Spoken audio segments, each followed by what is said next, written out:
Myth versus reality.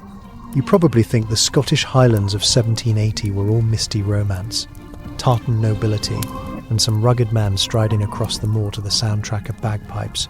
Right, the wind smells of destiny, and every rock has a clan motto carved into it. Reality check. It smells like damp wool, sheep urine, and the faint metallic tang of poverty. The music, if you can call it that, is the groan of the wind through cracks in stone. The people are not warriors wrapped in poetry.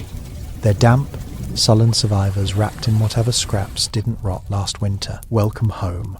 You are in that home now, or rather, someone's hard-earned monument to endurance. The walls are rough-cut granite stuffed with moss. The thatch above your head is newly patched, but still trickles cold rain down the back of your neck. The peat fire fights the moisture, sputtering with the smell of ancient bog and faint smoke that refuses to leave. The air is heavy, thick, almost edible. The dog beside the fire snores, a low, rumbling protest against life itself. Outside, the storm does not rage like in legends. It just nags. A steady wind, persistent, the kind that tries to get inside your bones because it knows it will win eventually. You tell yourself it could be worse. You could be outside with the sheep, watching your wages drift away in the shape of wet wool. The Highlands at this hour feel less like a landscape and more like a punishment. The English might have pacified it on paper, but you can't pacify a bog. It fights back with rot, with silence, with despair steeped in rainwater. A war once ended here, not long ago, but the hills still remember. The people do too, just quietly, because the government made sure even the whispers were taxed. The storm scratches at the thatch again, like a cat wanting attention. The door shivers on its hinges, and you think briefly of the myth of Highland hospitality, the one where any traveller could find warmth, food, and a dram of whiskey in every cottage. Here's reality. There's no whiskey left, the food is porridge scraped from yesterday, and the only warmth comes from resentment. Inside this hut, you can feel centuries of damp grudges clinging to the stones. You run your hand along one, rough, cold, gritty with soot and sorrow. So what are you doing here? That's the question of every wanderer in history. You could say you're waiting out the storm. You could say you're hiding. From weather, from memory, from debt. The truth is blurrier. Nobody comes to the Highlands to find hope. They come because everywhere else has shut its doors. You pull your cloak tighter. The wool smells faintly of smoke and sheep, living sheep, dead sheep. It's all the same after a week in the wild. Every breath feels earned. Every exhale sounds like confession. It's funny. We call this the Age of Enlightenment. Yet here, the only light is the glow of peat, struggling to stay alive. You can practically hear Voltaire choking on the smoke. Outside, thunder. No, not thunder. Just the endless throat-clearing of the clouds. Occasionally, lightning flashes across the moor, revealing shapes that might be sheep, or might be rocks, or might be worse. In the 18th century, reality has bad resolution. You don't know what you're looking at until it moves. The Highlands are the original horror game. Low contrast, high dread, and everything drips. You glance at the shepherd dog by the fire. Its fur is streaked with the same mud that's on your boots. Highland dogs don't wag much. They conserve enthusiasm, as if joy must be rationed like meal or salt. This one twitches in its sleep, perhaps chasing sheep or ghosts of sheep, or the idea of a sheepless life. You envy it. Your stomach growls, a sound that echoes the wind's rhythm. Food here is functional, not delicious. The myth of hearty Highland fare is another invention of later centuries, more marketing than memory. Tonight, if you're lucky, there's some barley broth waiting in a pot over the fire. Barley, because wheat is a southern indulgence, and oats belong to those rich enough to feed soldiers. You take a taste. It's tepid, thin, and tastes faintly of iron. The pot must have rusted again. Congratulations. You've joined the proud Scottish tradition of dining on minerals. The roof leaks again, a steady drip down the wall. You count the rhythm because it's better than counting the years since everything went wrong. The 45 rebellion is still close enough to smell in the smoke. Even in 1780, People talk about it in lowered voices, as if invoking an ex-lovesick ghost. The clan system is dead, the tartans banned for decades, and the Hanoverians made sure memory came with consequences. And yet, here, in this forgotten patch of the Highlands, the old ways cling like lichen. You think about the myth again. The brave Highlander charging across the field, claymore in hand, hair wild, heart pure. Then you look at yourself, soaked, half frozen, with a knife not much sharper than your wit, and no field to charge except the one full of sheep droppings. Heroism, it turns out, is mostly about good lighting, and someone else writing the history. The door creaks as wind forces it open an inch. You push it shut again, feeling the resistance like a living thing. You imagine the storm outside as a kind of stern ancestor, disappointed that you sought refuge instead of stoically freezing in poetic solitude. The old song said the Highlander laughed at hardship, but you're not laughing.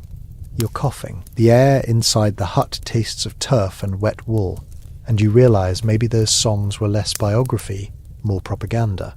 A knock? Or is it? Probably just the wind pretending to have a sense of humour. No one visits this far into the hills unless they're lost or desperate, or collecting rent. Neither is good news. You stare at the door waiting for the next sound. Nothing but wind. You could swear the dog's ears twitch, but it doesn't lift its head. Animals have better instincts for hopelessness. You take the chance to study the room. The walls sweat moisture. The small window is caked with grime, letting in more shadow than light. A few farming tools hang crooked on the wall. A hook, a spade, something that used to be a scythe before despair blunted it. Each object carries the weight of human effort grinding against geographical indifference. You picture the owner, hands like bark, eyes like rain clouds, back bent like a question mark begging heaven for easier weather. Sometimes history tells itself through artifacts, but here the artifacts just sigh. There's a worn strip of tartan folded discreetly on a beam, hidden but not forgotten. A quiet rebellion stitched in wool. It wouldn't fetch a farthing in Edinburgh, but here it's worth a soul. You feed the fire a few chunks of peat. It hisses, spits, and then begins its slow, reluctant glow again. The smell is both ancient and nauseating, like the earth exhaling something it regrets. Peat smoke stains everything it touches, walls, lungs, memory. Centuries later, people will pay extra for peaty whiskey. You wish they could taste the irony. Here and now, peat is just survival that smells like slow death. The wind moans again. The Highlands do that. They anthropomorphize weather until it sounds like grief. The moor outside runs endless, dotted with bleak patches of heather clinging to existence. You remember stories of spirits wandering these hills, but maybe those stories were just people explaining loneliness. It's easier to believe in ghosts than to accept silence. You're not from here. You tell yourself that as if it matters. But the Highlands don't care where you came from. They have a way of stripping everyone down to the same essentials: hunger, stubbornness, and wet feet. You could have been a merchant, a deserter, a scholar gone bankrupt. It all becomes irrelevant once you realise that rain is the only true aristocracy here. Everyone kneels to it eventually. You shift on the stool, which creaks like it's voicing disapproval. Every object here resents your existence. You ask yourself, half jokingly, if this place might have been built less for comfort and more for slow psychological torture. If so, the builders did an excellent job. You would leave, but the thought of facing the storm feels equal parts fatal and comedic. You listen. Beneath the wind, there's something else. A rhythm. Faint. Distant. Could be voices. Could be the sound of hooves. Could be your imagination staging a panic.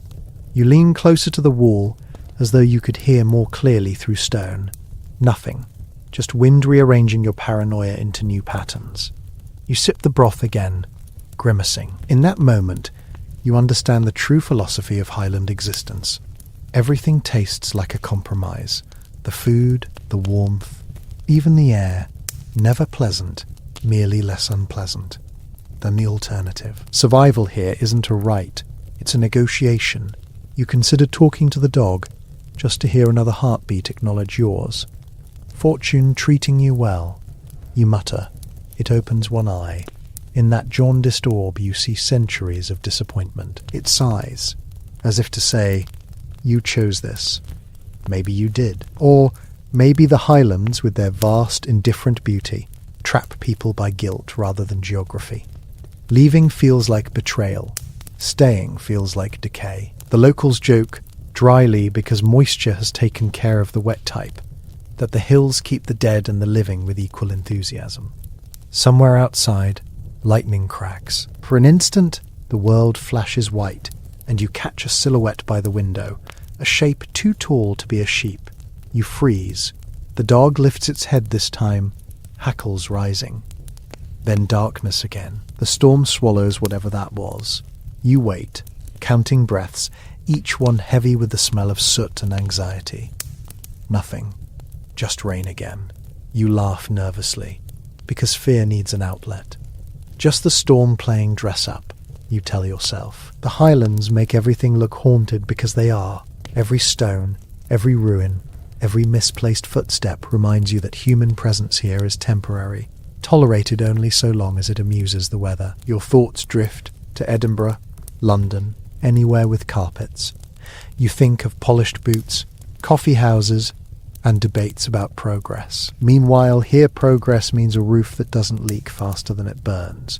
Civilization might be advancing, but it's forgotten this latitude. The Empire's maps always showed the Highlands, but emotionally they erased them.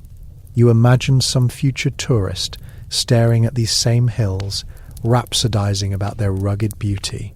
You want to warn them. It's not beauty, it's endurance wearing a mask. These stones aren't picturesque. They're survivors. If they look noble, that's just because erosion has good taste in sculpture. The dog settles again, comforted by something you can't feel. You envy that too. The ability to sleep while history howls outside. You can't. The storm carries whispers now. Maybe from memory, maybe from older myths. The Highlands are full of stories, most of them tragic, all of them damp. There was a time when every clan had a bard to sing of their glory. Now, the only bard left is the wind, and it sings of rust. You stand and stare into the fire. The red glow paints the walls in moving shadows. Giants one moment, ash the next. The smell of peat deepens. Smoke curls upward, staining the rafters darker. You find yourself mesmerized by it.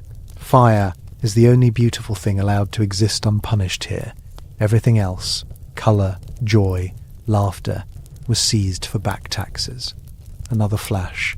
The door rattles violently this time, and you swear you hear footsteps, human ones. Slow, deliberate. The dog is up now, low growl vibrating the air. You hold your breath. The footsteps stop right outside. You reach instinctively for your knife. The dull, pragmatic kind that cuts rope better than flesh. You curse your optimism. Who's there? You project your voice, hoping it sounds tough instead of tired. The storm swallows your words. Silence answers back, thick as fog. Then, just to mock you, a laugh carried by the wind. Could have been real, could have been nothing. You choose nothing.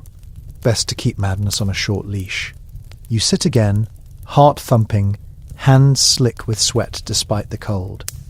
The dog eventually lies back down, but keeps one eye open, fixed on the door. Outside, the storm has settled into its rhythm again, a slow, melancholic waltz between cloud and earth. The Highlands love repetition. They consider monotony a kind of faith. You try to focus on ordinary things, the feel of the rough wood under your palms, the crackle of the fire, the faint hum in the chimney. Grounding details, they say, to keep panic away. You list them like a prayer: rough table, wet cloak, sleeping dog, moaning wind, each one a verse in the gospel of suffering quietly. It's strange how time feels slippery here. Minutes stretch into hours, hours collapse into moments.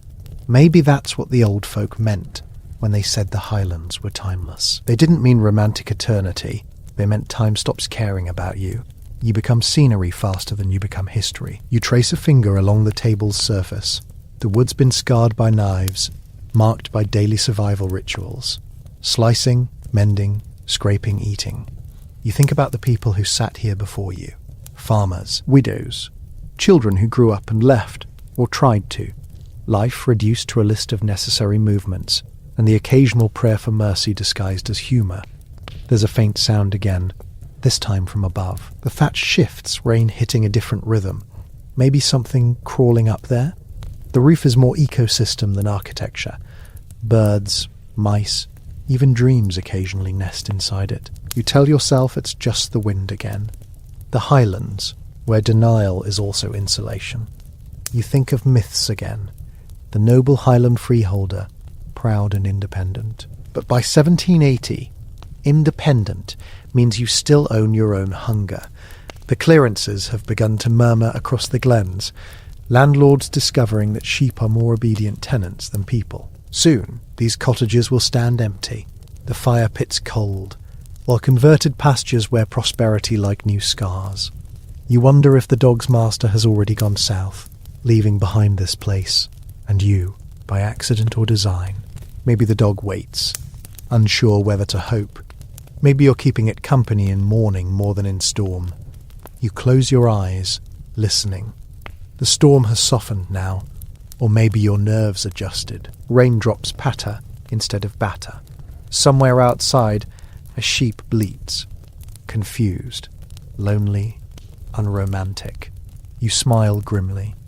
That bleat is the true anthem of the Highlands. The fire dims, settling into smoky coals. You feed it, one last piece of peat, the final sacrifice of warmth before the night decides who wakes breathing. The smoke thickens again, curling into your throat. It tastes of memory, of centuries compressed into fuel. Men cut peat from the bog as if harvesting their own history. Burn it, breathe it, become it. The circle of poverty complete. You stand, stretch, and step toward the door, listening one last time before sleep decides your fate. Outside, the world smells raw, humbled. One day this place will be romanticized into postcards and tourist trails. They'll talk about the wild beauty without mentioning the mildew. They'll toast to Highland spirit without tasting the smoke. You almost pity them. The comfortable, the dry. You turn back to the fire and to the dog, whose eyes follow you lazily. You mutter, "We're ghosts here, really?" The dog thumps its tail once, as if confirming the diagnosis. The light flickers again. The hearth sighs. The wind whimpers through cracks, carrying seeds of ash across the floor. You lie down on your cloak, letting fatigue seep deeper than fear. Through half-lidded eyes, you watch the ceiling weep. For a moment, there's peace, the kind born from surrender rather than safety. The Highlands don't give shelter, they grant temporary amnesty. You almost smile at the thought.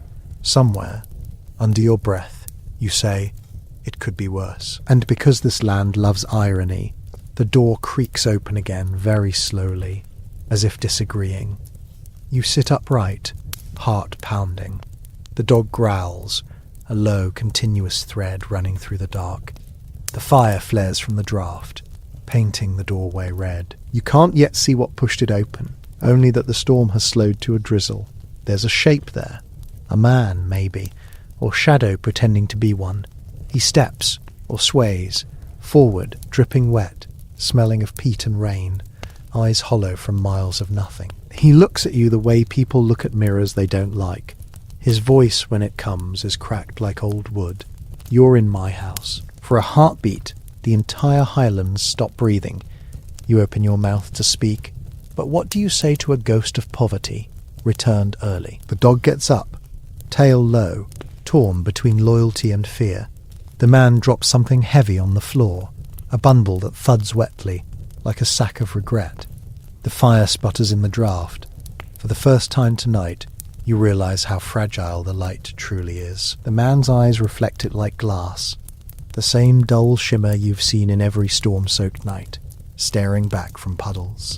You think to ask his name, but the words stall. Names here are temporary, ownership even more so. He kneels by the fire, unmoved by your presence, and begins to warm his hands. They're cracked, scarred, half dead from cold, hands that know toil too intimately. Without looking at you, he says, "Storm found you too, then?" You nod, because lying would be ridiculous.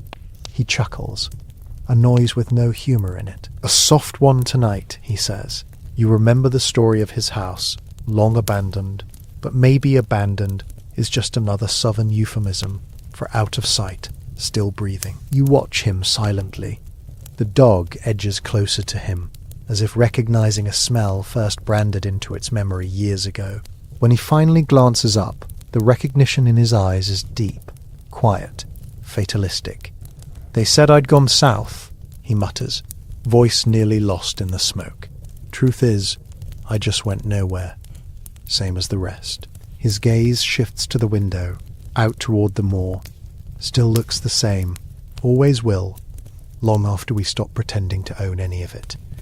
He half smiles then, though it's a tired, uneven thing. You want to speak, to ask where he's been, why he came back, but something in the weight of his silence keeps you still. Outside, the wind has grown polite again, tapping softly, like it regrets all the earlier noise.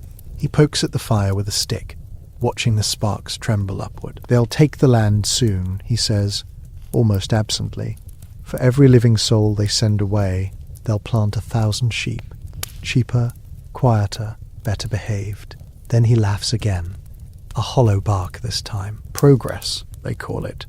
The word tastes poisonous even to him. Progress, the Empire's favourite punchline. You sit back, letting the words settle in your lungs alongside the smoke.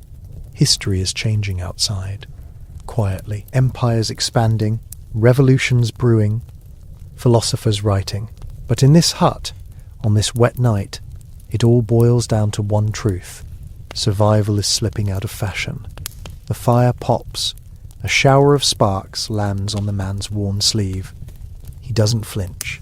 You realize he's beyond fear of pain, the kind of numbness earned only through decades of exposure to weather, to loss, to disappointment institutionalized. In that moment, you wonder if he's even truly here, or if you've just met the physical embodiment of Highland endurance, personified out of damp air and stubborn hope. He looks at you, and for the first time his eyes focus. "You're not from here." You shake your head. "Doesn't matter," he says. "The land's got a way of making everyone local eventually. Doesn't take long. Couple winters, bit of debt, bit of burial." He turns back to the fire. "You'll see." The dog lies between you now, tail twitching in uneasy dreams. You try to listen beyond the walls again, hoping to find some sign of morning.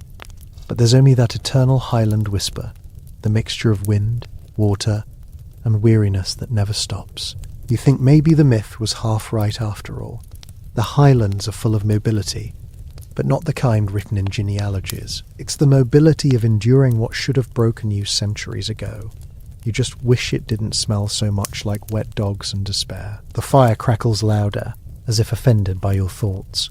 The man leans forward, face lit from below, eyes pools of ember light. Then, very quietly, he says something that is almost lost under the wind from the chimney, something that sounds like, "They're coming." Your breath catches. Who? But he doesn't answer. He's staring into the flames as if they're telling him a story you can't hear. The shadows behind him flicker and move on the wall, elongated shapes, shifting like figures walking through fog. Maybe just tricks of light, maybe not. The Highlands don't believe in coincidence, especially on storm nights. You shiver, not entirely from cold. The man still doesn't look at you. His silence is heavier than speech, his stillness more disturbing than any threat.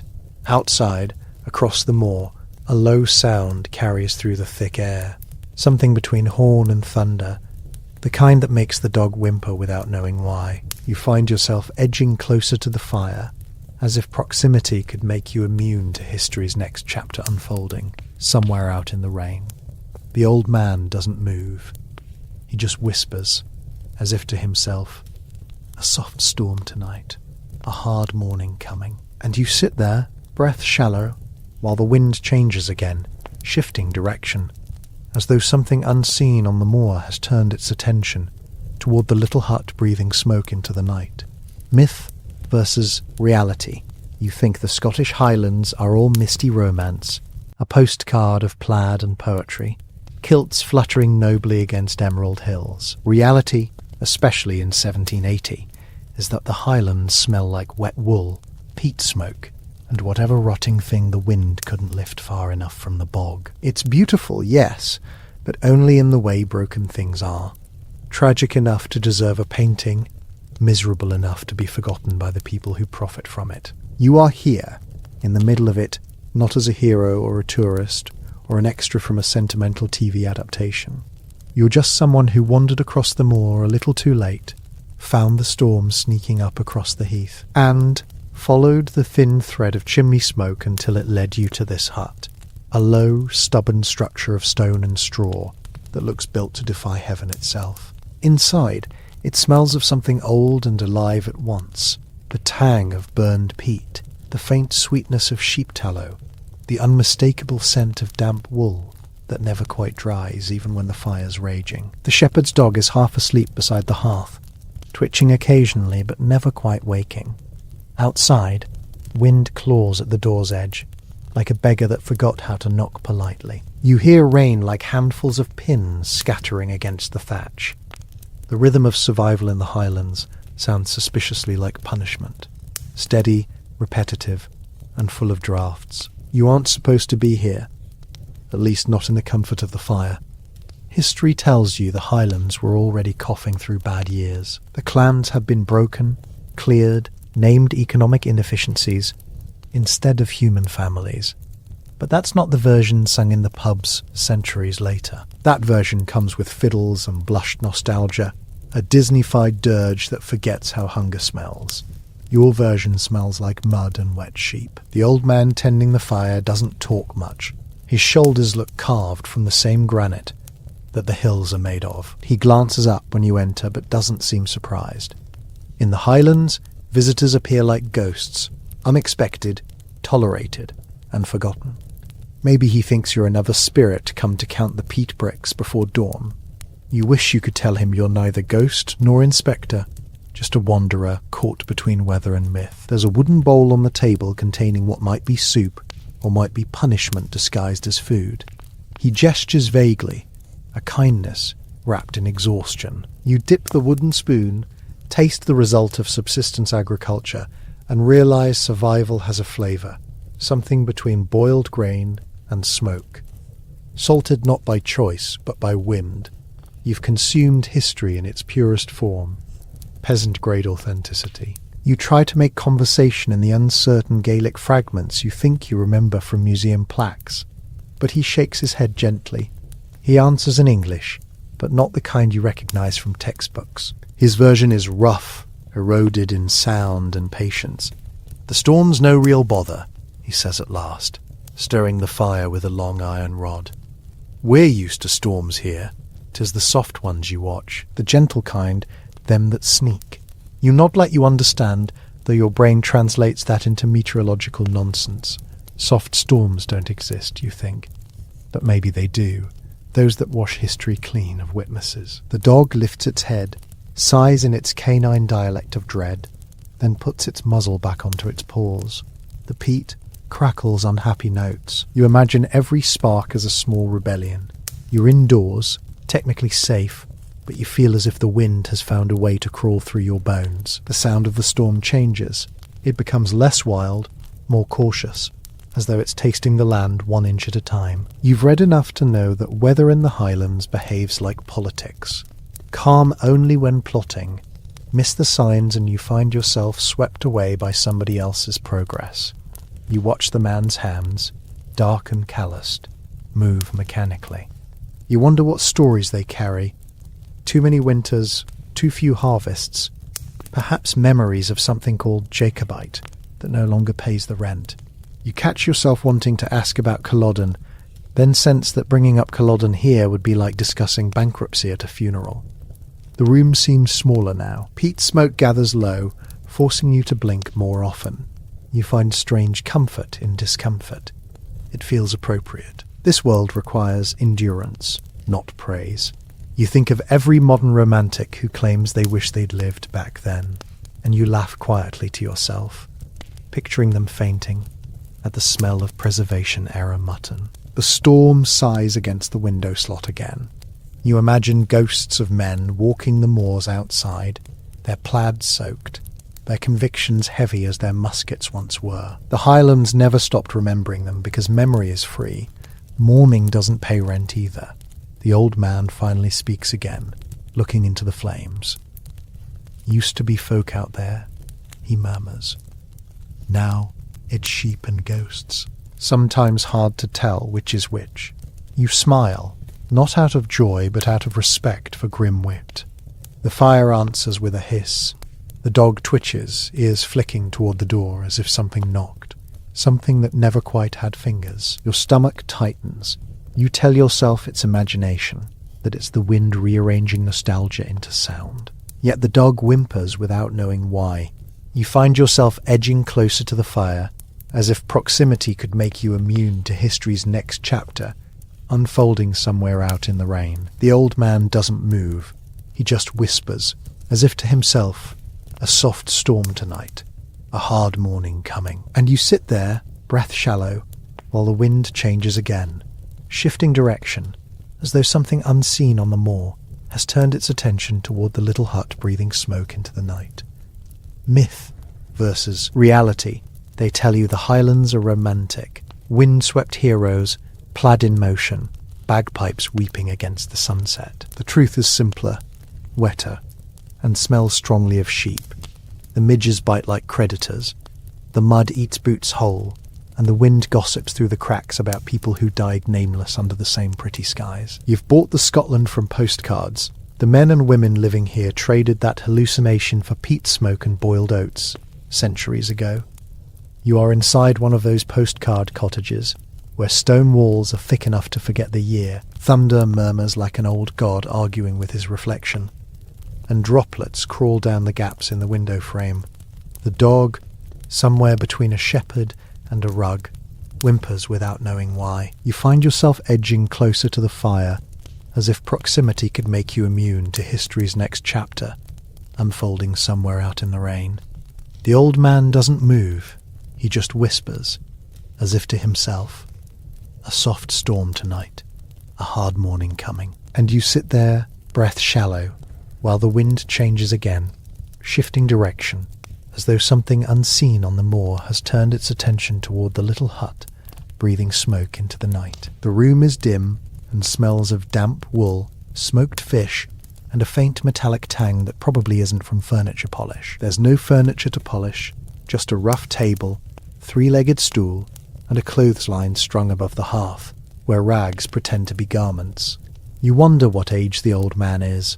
At a glance he looks 50, but in Highland arithmetic that could mean anything between 30 and the Reformation. His eyes follow the fire like it's speaking a secret language he's almost forgotten. You feel that same tug at the edge of reason, the sense that if you let your guard drop, this place will simply absorb you into its story. You ask, mostly to hear a voice over the wind, "Is it always like this?" He looks at you, slow as a sunrise, that's not sure it wants to commit. "The weather or the world," he says. It isn't clear whether he's joking. Maybe both things are the same here. He pokes the peat with a crooked iron rod until sparks rise like arguments. "Autumn's gentle this year," he goes on, the way one might mention a relative's mild fever. "Last time roofs went flying.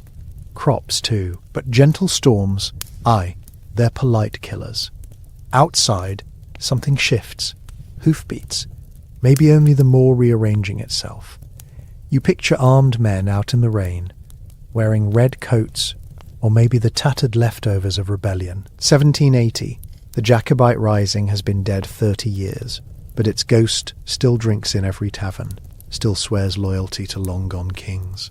The clans are broken, but ghost kings have good memories. Maybe the wind carries gossip from Culloden Moor across that eternal bog of half-buried bones. You glance at the dog. It dreams of chasing something smaller than history. Maybe rabbits. Maybe sins. You envy it. The old man speaks again, barely audible. "They said they'd clear the glen next year. Those with letters of ownership will come with their fancy ink." "Ink, lad? That's the new sword. He chuckles, a sound halfway between pity and phlegm. You remember reading about the clearances, the polite term for eviction on an industrial scale, wrapped in tartan nostalgia later by tourists who wanted tragedy with scenic hills. Families turned out for sheep because sheep, unlike people, could be exported more profitably. You wonder if he knows what's coming. You suspect he does. Everyone does. But when it's your own grave being dug, denial is just part of the prayer. He gestures toward the window. Listen to that wind. It's counting the hearths. You can't tell if he's poetic or precise. The fire dimly flickers and the shadows behind him stretch like interrogators. You watch the faint glow bounce off the stone and feel the damp creeping through your boots. It starts to smell faintly of wet dog, and also, strangely, decay. Maybe peat smoke and ghosts share the same perfume. The old man offers a wooden cup containing something that might once have been ale or medicine. It tastes like dissolving splinters, but at least it's warm. You'll be travelling north, he asks. You nod, or think you do. The word yes barely counts as sound. Best go before the roads turn to rivers. The hills don't care for strangers. Or neighbours. He fixes you with a gaze that implies every second here is a test you're already failing. For distraction, you stare into the peat's orange heart. You think of Edinburgh's philosophers, still busy dissecting morality under chandeliers while these people dissect oats. Civilization claims progress, but you suspect it's just moved the misery indoors. You imagine presenting this place as an exhibit, primitive Highland life. Visitors might murmur how authentic it feels, without smelling the damp skin, the hunger packed in every gesture. In the Highlands, authenticity and indigestion are inseparable. The old man tells a story almost to himself, something about his brother joining a regiment bound for America. They said he'd get land after, a place to start again. He spits into the fire, a place to start again digging. You could remind him that Empire recruitment posters almost never print the small print in Gaelic, but it feels cruel to ruin so personal a myth. He looks away, as if measuring silence. You'll hear folks say the storm brings warnings. I say it just brings wind. Men hear what they choose. Yet his eyes flick toward the door with unmistakable unease. You follow his glance instinctively. Beyond the wood, the wind moans like bagpipes that forgot the tune. It stirs something ancient in the pit of your stomach, some primal fear your DNA remembers from caves and saber-toothed predators.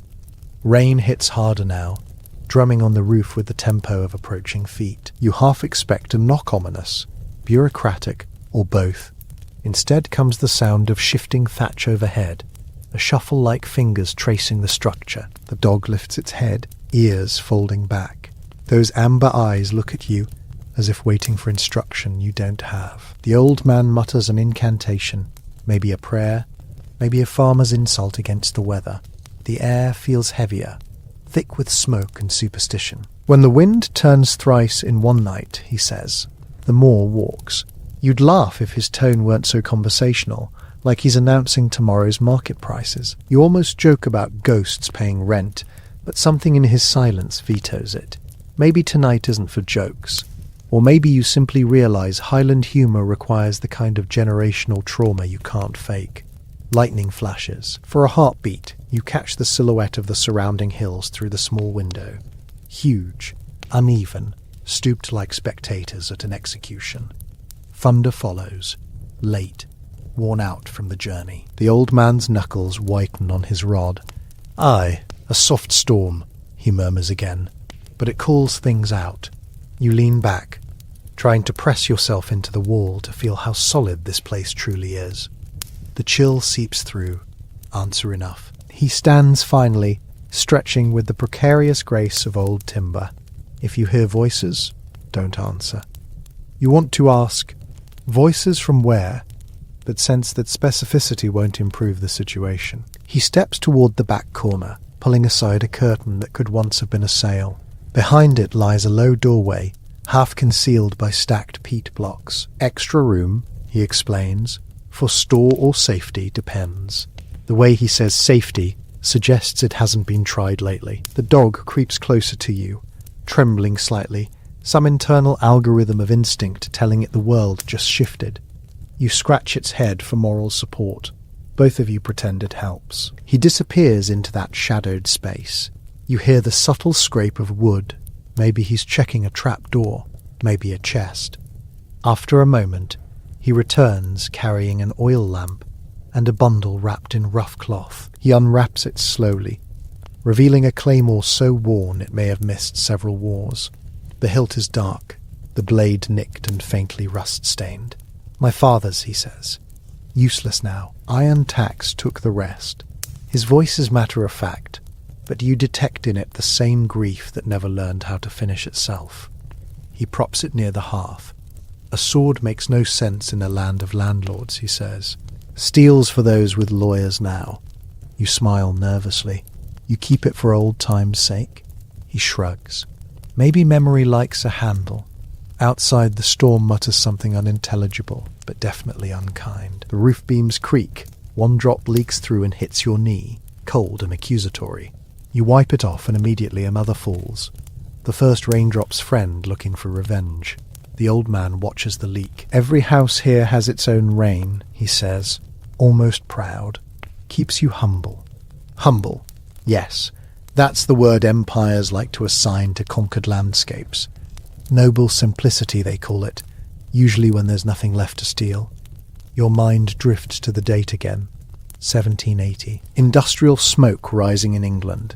Philosophers spinning theories in candle-lit comfort. Bankers betting on colonies like drunken gamblers. And here, the leftover map, where people burn moss because trees are myths. You can't shake the absurdity that these hills once terrified empires. They still do, in a quieter way, not with swords, but with stubborn existence. The dog whines again and crawls under the stool. The old man pours more peat into the fire, muttering about restless nights. His voice blends with the wind until both sound like the same uncertain language. You realize how thin human noises are compared to nature's static. "Tell me," he says suddenly, "what time's it in your world?" Maybe he means elsewhere in Scotland. Maybe he means something worryingly metaphysical. "Late," you answer. "Too late, probably." He grins, revealing surprisingly intact teeth. "Then we're in the same hour." The conversation falters. Another flash of lightning draws your attention to the window again, but this time you think you see movement. A dark mass sliding across the moor quicker than a shadow should. It's gone before thought catches up. You don't mention it, mostly because you've decided reality has earned some flexibility. Outside is chaos, inside is the illusion of control. It would be rude to ruin that. The old man sits again, lamp flickering across his face. "You city men think this land sleeps," he says softly. "It don't. Not since the day they hanged our faith from the church doors." He raises one hand, fingers twisting absent-mindedly, perhaps counting names or debts. "We stopped hoping for saints, built walls thicker, learned silence better." You listen, half historian, half intruder. There's a certain pattern to his speech, each line a gravestone turned proverb. You want to ask which faith he means, Catholic, Protestant, or the older, one of earth and ancestors. But maybe it's all of them. Here, theology competes with weather reports for accuracy. "Do you ever leave the glen?" you ask finally. He shakes his head. "What for?" "The world already left us." The rain intensifies, thrumming louder than pulse.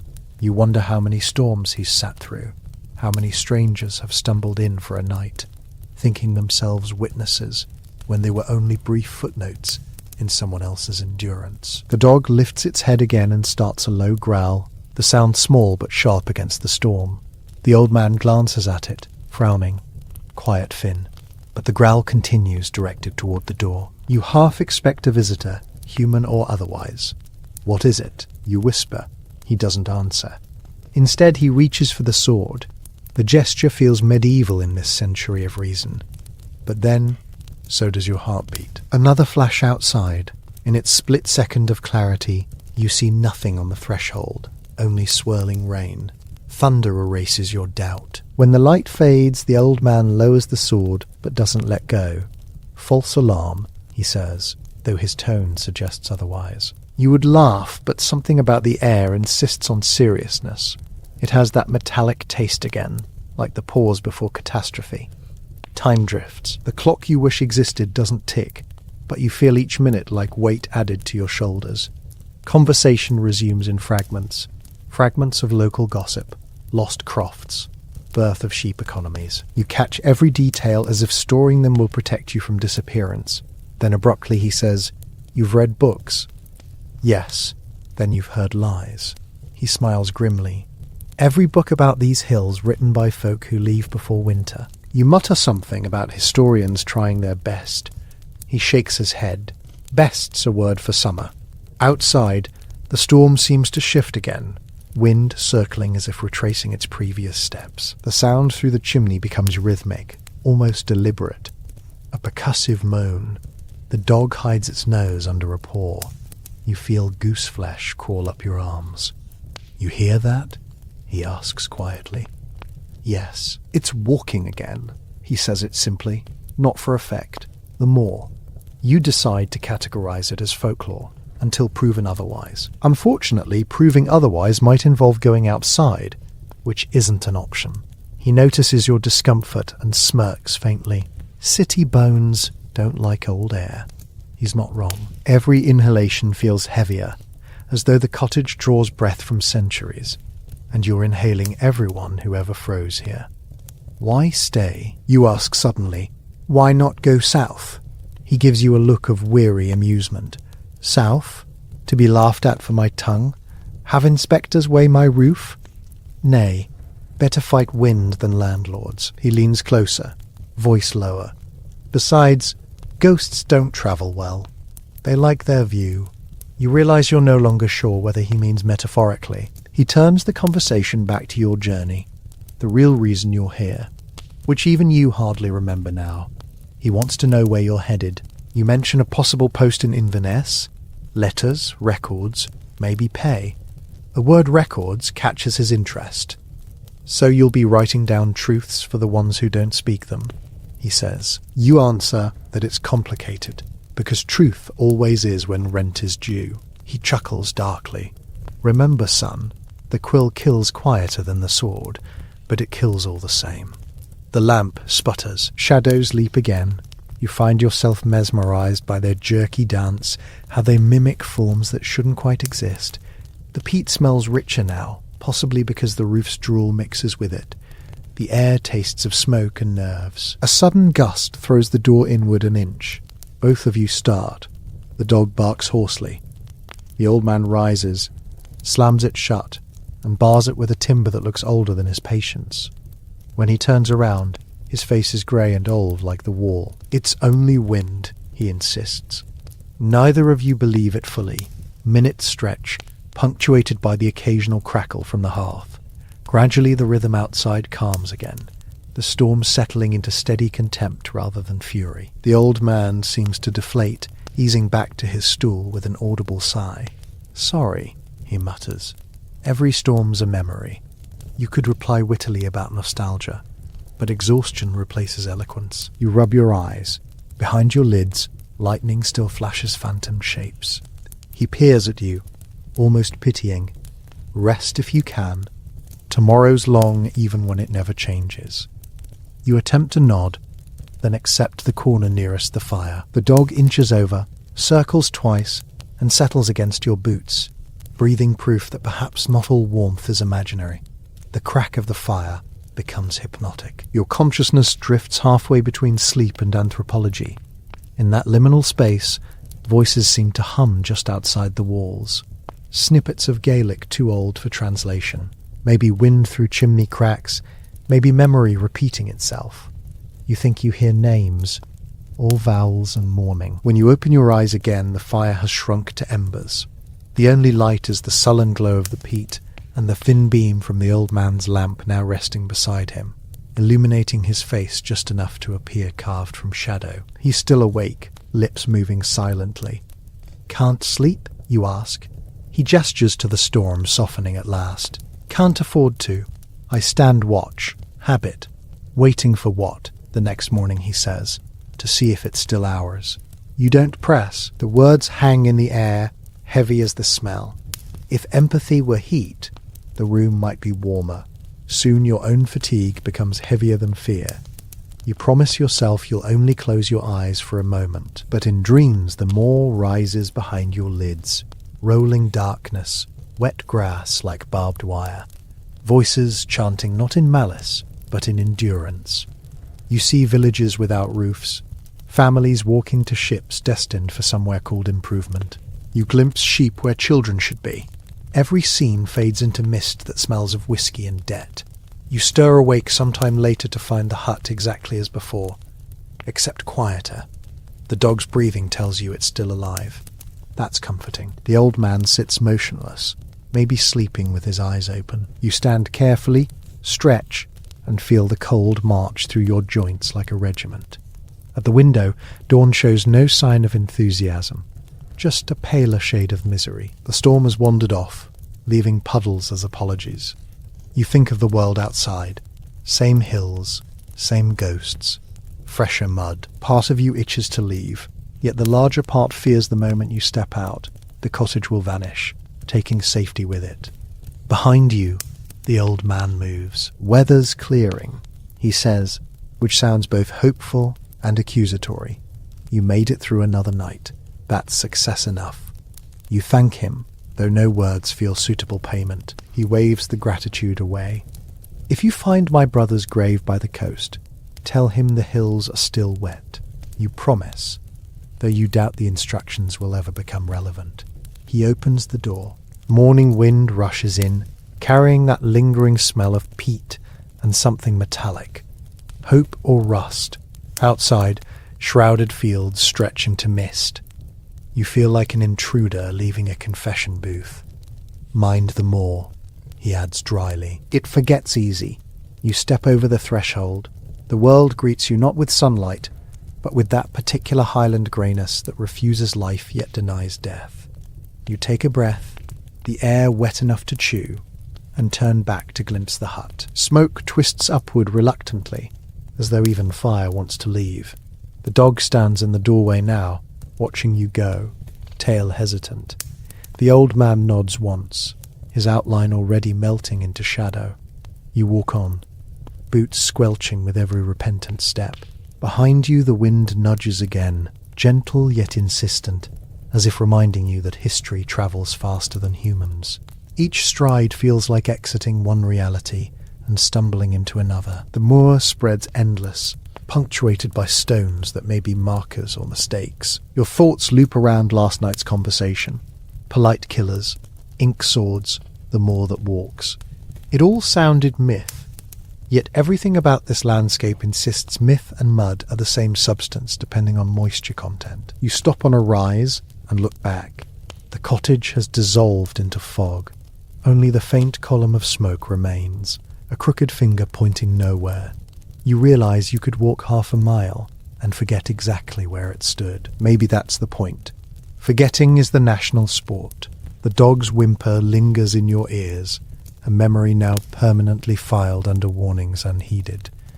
You glance north, toward what you call civilization, where progress dresses oppression as efficiency.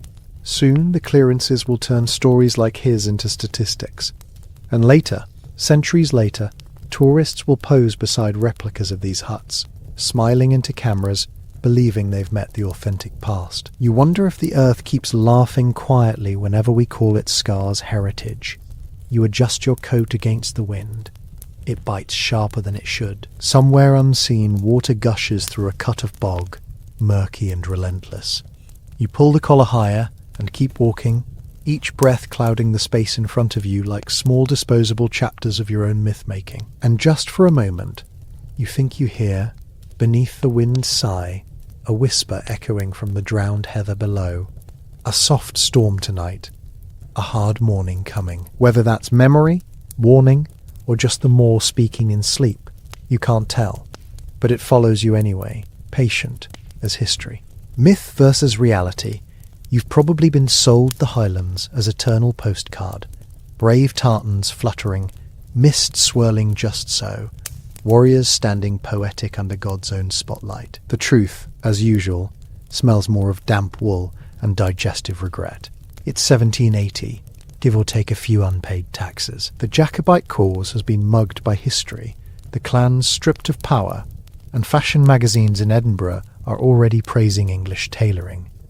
The romantic Highlands? They're mostly an invention pending discovery by the Victorians, coming soon to a tea towel near you. You are in the kind of warmth that is technically survivable, but emotionally optional. The storm plays its slow percussion on the thatch, rattles the shutters like disgruntled ancestors. The peat fire gives off a smell between moss and old coffee grounds, oily, rich, just shy of toxic. You found shelter in a crofter's hut, stone walls, a roof held together by prayer and mildew, and that dog, the pale shepherd lumped near the fire, halfway between slumber and coma. Outside, the Highlands are flexing their indifference, wind scouring the moor as though sanding down the edges of the century itself. You hold a hand near the fire, skin tight with windburn. The heat bites rather than soothes. The smoke curls thick enough to count as food. Somewhere, water is leaking through a seam in the wall, tracing an irregular melody down the cold rock. You listen, half expecting the Gaelic of ghosts.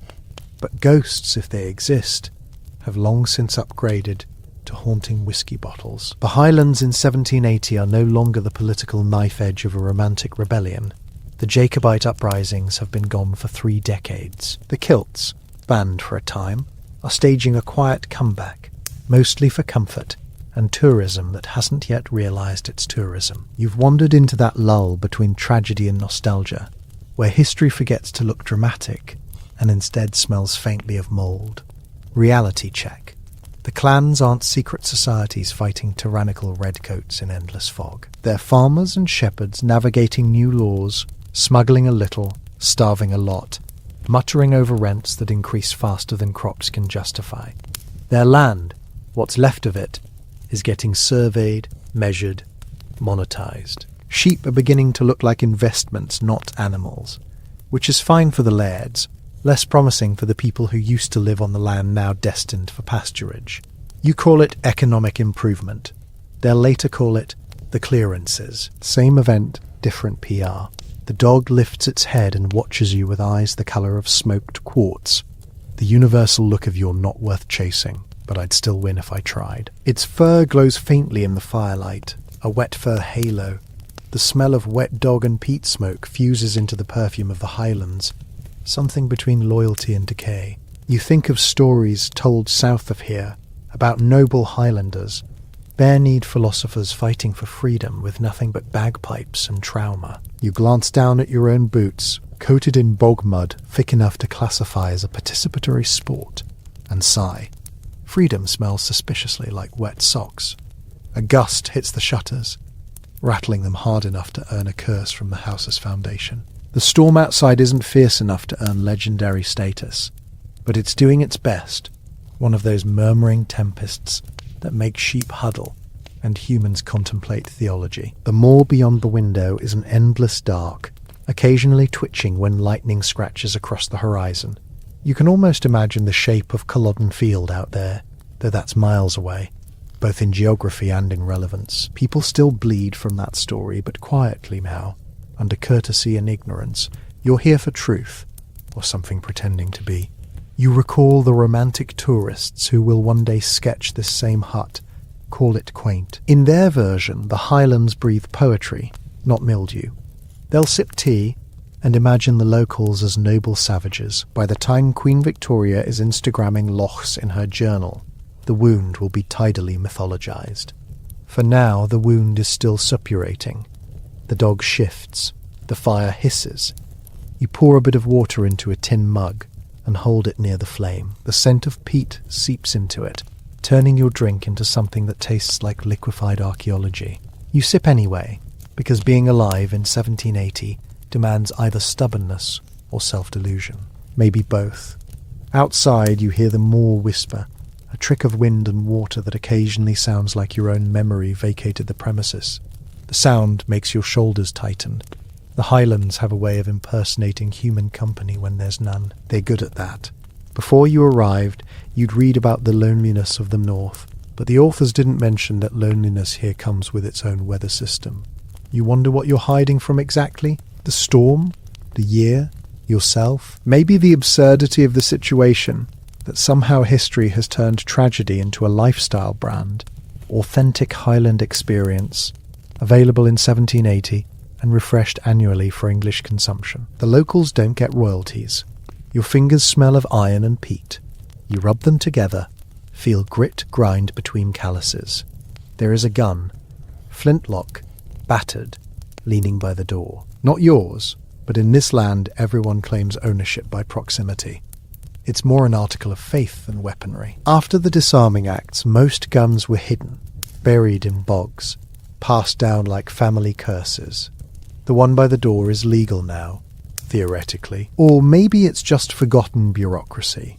In any case, it's unloaded. The few pellets left are too precious for boredom. Myth would tell you Highland storms brew stoic souls. Reality says they mostly brew colds. Every gust through the cracks in the wall feels like the touch of an indifferent god. You pull your coat tighter. The wool is thick but damp enough to qualify as a marine ecosystem. It's a race between warmth and mildew is winning on points. It's tempting to romanticize misery, the human thing to do when there isn't enough light for beauty. You picture a bard spinning this scene a century later, calling it rugged, heroic. You, hunched, coughing, developing trench foot indoors. You become a metaphor for resilience. Nobody writes songs about the smell. You glance at the small window. The glass is so distorted, it shows the storm like an impressionist experiment. Beyond it lies peat bog stretching to forever, stitched with stone fences that begin nowhere and end in despair. Somewhere out there, half-buried foundations mark the ghosts of villages, cleared, emptied, names forgotten except by sheep who can't pronounce them. You think of clan loyalty, the great marketing invention of later Scottish nationalism. In 1780, it's mainly a means of survival and gossip. Kinship ties are fraying, not from lack of love, but from hunger. A croft can only sustain so many before loyalty becomes a liability. You swallow that thought with another sip of boiled peat water. The dog coughs, turns twice, and resettles. A draught skims your neck like the memory of a blade. You remember stories of old recruiters coming north looking for soldiers. How the promise of pay drew men who still believed obedience could buy dignity. The Scottish regiments, they called them. A comforting term that would one day feature nicely on recruiting posters. You wonder how many of them realised the Empire would use their courage to police other colonies, wearing tartan as cultural camouflage. History's a comedian with macabre timing. You laugh quietly, though it comes out sounding like the fire losing the will to live. You toss another lump of peat into the hearth. It lands with a soggy thud, spits, then exhales slow smoke. The dog growls lightly. Ownership established. All yours, you mutter. Your mind drifts to Edinburgh, that civilized mirage, where philosophers debate whether reason can perfect man, while ignoring that no philosopher has yet managed to perfect laundry. Down here, reason is something to ponder once the sheep are fed and the roof hasn't imploded. The Enlightenment may be shining light on Europe, but the Highlands prefer candlelight, mostly because candles come with handles. You step toward the small door, open it just enough to let in a gust of sharp, more scented air. The storm greets you with a slap, gentle but personal. Outside, heather lies flattened under rain, turning the land into a patchwork of drowned and almost drowned colours. Your breath leaves a small puff, like a failed ghost audition. The path ahead glistens with puddles that devour boots whole. Behind you, the house emits the sound of a happy cough. The dog stays by the fire, sensible creature that it is. You tighten your coat and step outside, because humans are less sensible. Perhaps it's curiosity, or maybe self-contempt disguised as exploration. You cross the threshold, the line between myth and mildew. Rain needles your face. Water gushes through a cut of bog, murky and relentless. You pull the collar higher and keep walking, each breath clouding the space in front of you, like small, disposable chapters of your own myth-making. And just for a moment, you think you hear, beneath the wind's sigh, a whisper echoing from the drowned heather below. A soft storm tonight, a hard morning coming. Whether that's memory, warning, or just the moor speaking in sleep, you can't tell. But it follows you anyway, patient as history. The ground squelches beneath your boots, each step an editorial note from nature saying, "You sure about this?" The wind combs the grass sideways. Somewhere, an owl hoots with the arrogance of someone with waterproof feathers. You move onward, because turning back would mean thinking, and thinking is rarely good news on nights like this. Behind this weather, invisible, is the machinery of social change. Sheep capitalists, absentee landlords, surveyors with clipboards of the future. The first draft of empire always starts with a ledger. You imagine them in Edinburgh now, men in dry rooms, ink, quills, port deciding that this land is underperforming, that these people, these huts, are inefficiencies in need of optimization. Sounds familiar, doesn't it? History's recurring favourite genre, consolidation through compassionless arithmetic. You step into a gully hidden beneath the heather, and the cold bog water floods your boots in one swift act of divine slapstick.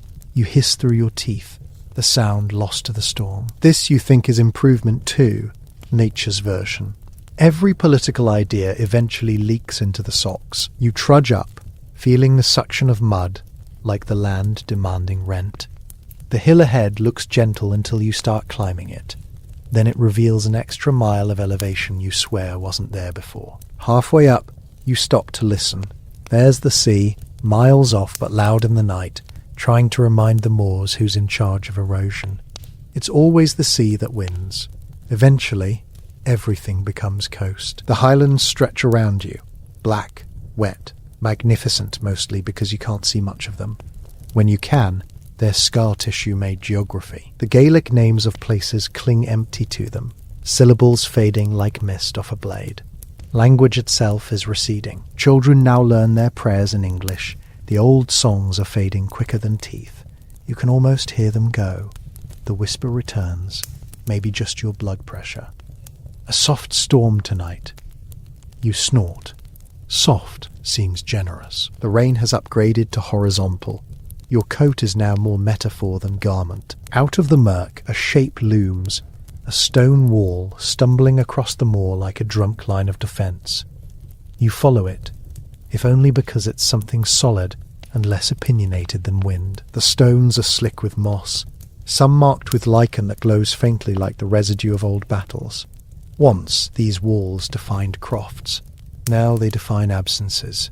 You lean on one, catching your breath. The smell of peat and rain mingles with the fainter scent of manure-proof of life, or at least digestion.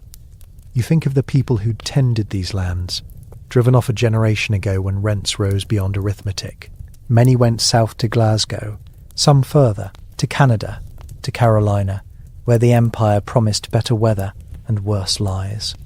You picture them writing letters that never arrived, because letters can't cross oceans faster than disappointment. You press on, partly to keep warm, partly because standing still makes you a lightning rod for reflection. Your boots squelch again, that conversational tone between defeat and persistence. Legends say Highlanders never surrender. Scientifically accurate revision. They surrender all the time, but grudgingly and with vocal commentary. There's a light ahead, faint and wavering. Some hut, maybe another traveller. You approach it, wary of both hospitality and misanthropy. Up close, it proves to be a shepherd's bothy, half ruined, half stubborn. The door's gone, replaced by a slab of driftwood pretending to help. Inside, the air smells of sheep, smoke, and faith in small doses. You crouch in, light your last taper. Its small flame trembles like hope pretending to be relevant.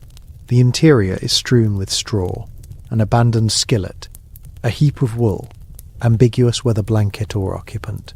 You sink down against a wall and let out a long breath that sounds like commentary. In the flicker, you notice carvings etched into the stone.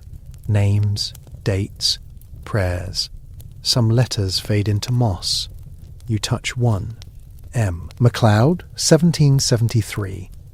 Maybe a shepherd, maybe a fugitive tenant. Whoever he was, his handwriting outlived him.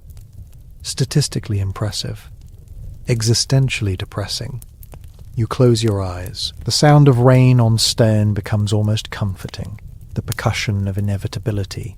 You think about the Highland spirit people romanticize, a fancy phrase for generational resilience to getting screwed. You can feel it here, stubborn pride pressed between peat layers. In the dictionary sense, spirit also means alcohol. Seems appropriate. A wry smile cracks through your exhaustion. Somewhere in this damp heritage, you suspect the future inventors of whiskey are taking notes.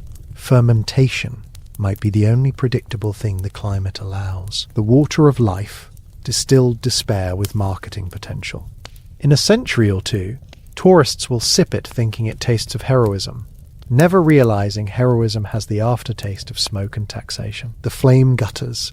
You drift near sleep, half dreaming the moor's breathing syncs with yours, half certain the land hums in a minor key. When you jolt awake, the taper's out, faint dawn grey behind ragged clouds. The storm has quieted, not ended, just paused to reload. You step outside. Everything is dripping, alive or defeated. Hard to tell which. The air tastes green, bitter like raw nettle. Mist hangs low, wrapping the bog as if cozying a corpse. You breathe through your nose and wince. The scent is aggressively historical. The path downhill is mud reimagined by hell's potters. You slip twice, curse thrice, laugh once. Because by now it's either that or resignation. Every fall coats you in honesty. The Highlands don't offer dignity free of charge. Below, a stream swells from the night's rain, turning paths into islands. You jump, nearly miss. Mud gropes your boot, then lets go as if bored. On the far bank, heather shows hints of colour under the lifting sky. Tiny beginnings of apology. You hear something. A faint bleating. Sheep scattered on the ridge, their white shapes uncanny in the grey light. Shepherd's property, maybe yours by default if he's drowned. You call out, voice ragged. Hey there. The moor absorbs it and replies only with wind. You remember that whisper. A hard morning coming. Seems it arrived on schedule. You squat to tighten the boot string and notice it's broken. Improvisation. Twist a bit of heather stalk through.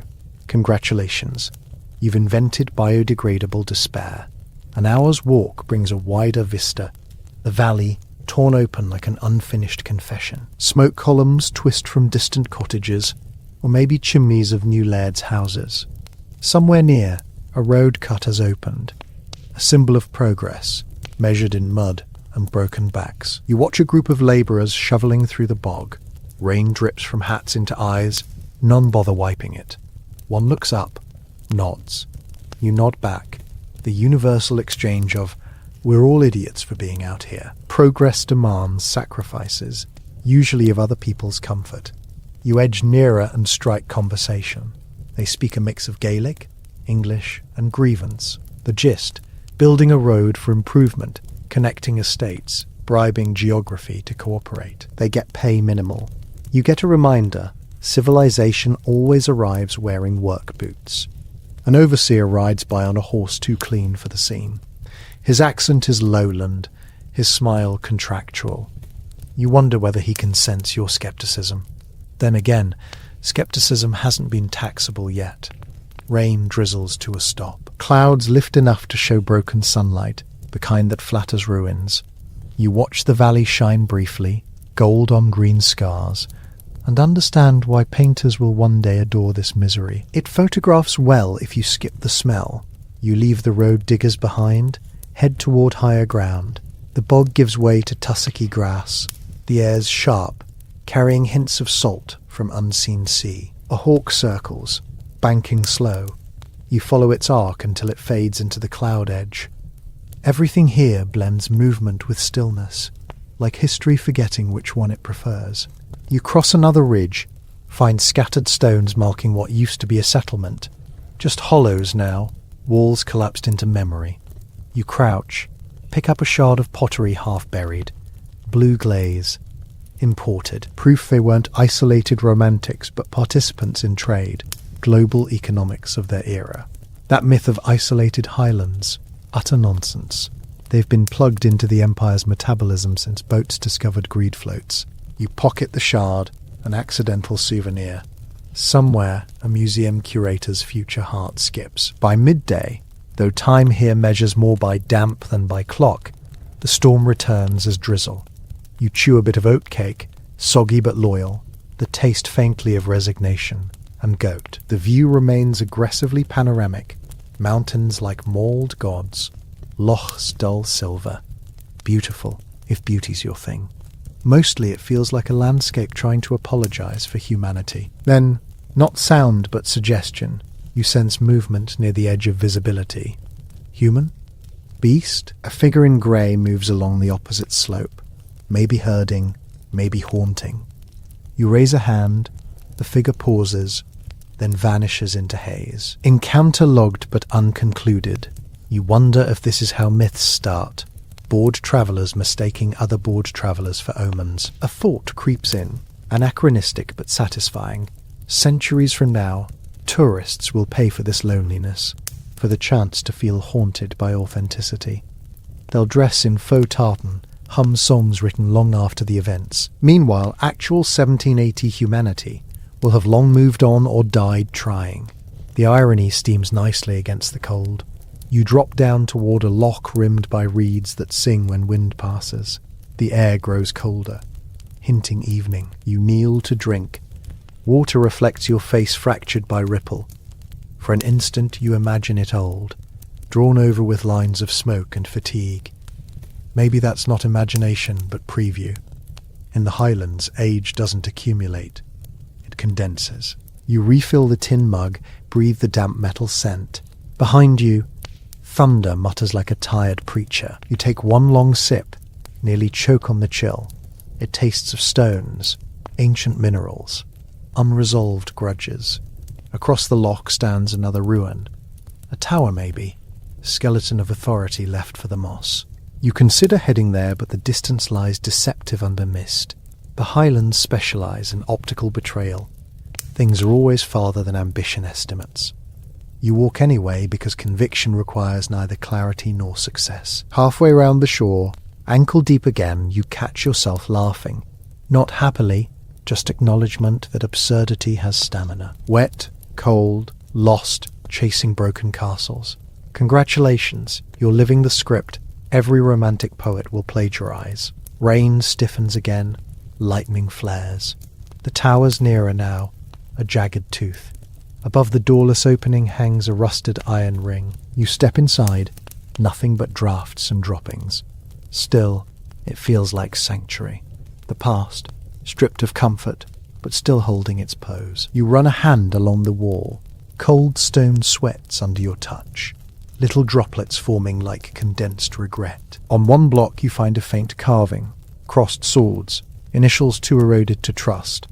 Maybe a mark from some soldier turned deserter turned myth. Your voice comes out rough. You still hear. The echo answers, an obedient liar. Yet under that echo, or maybe behind your ribs, there's that whisper again. Slow, deliberate. A hard morning coming. You freeze.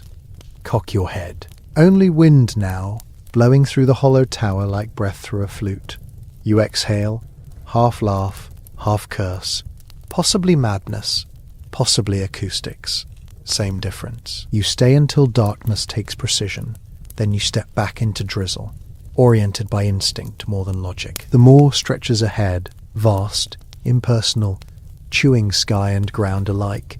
And as you start walking again, the phrase follows, quiet, inexhaustible, patient as history. Myth versus reality. They tell you Highland storms have character, like old whiskey, peaty, noble, tragic. They forget to mention the smell of wet sheep, digestive smoke, and walls sweating from centuries of human breath. Romanticism looks lovely on postcards, but you're here in 1780, not a tartan commercial. The difference between myth and weather? One ends when the clouds clear. You are in the Highlands, or rather, the Highlands have you. You've stumbled into a crofter's hut that might predate memory. Stone like fossilized rain. Thatch like the pelt of something too dignified to die completely. The storm outside hums low and constant, as if the sky is grinding its teeth over unpaid debts. Inside, the peat fire does its best impersonation of faith. It sighs, releases a brown smoke that tastes faintly of skeletons and moss.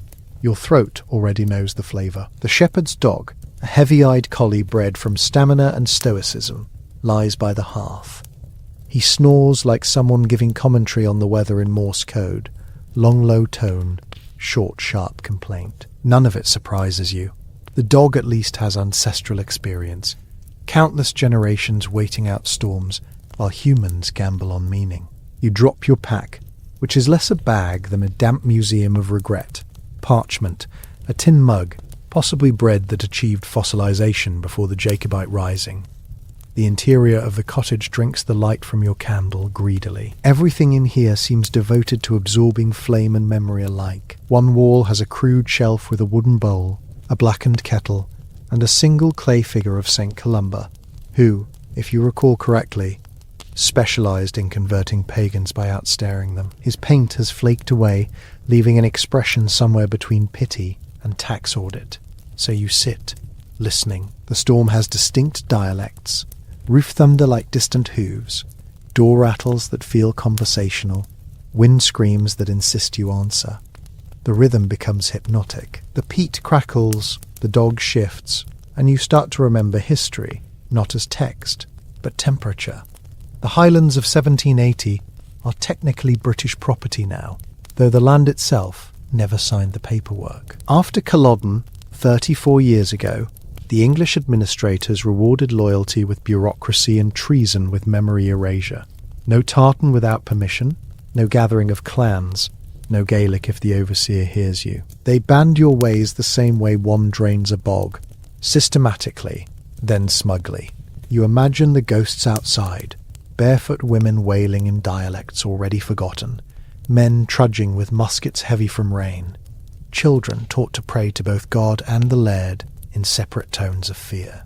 Now, only sheep remain to graze the fields where rebellion once rehearsed. The empire replaced heroism with wool production. Economically efficient, emotionally irreversible.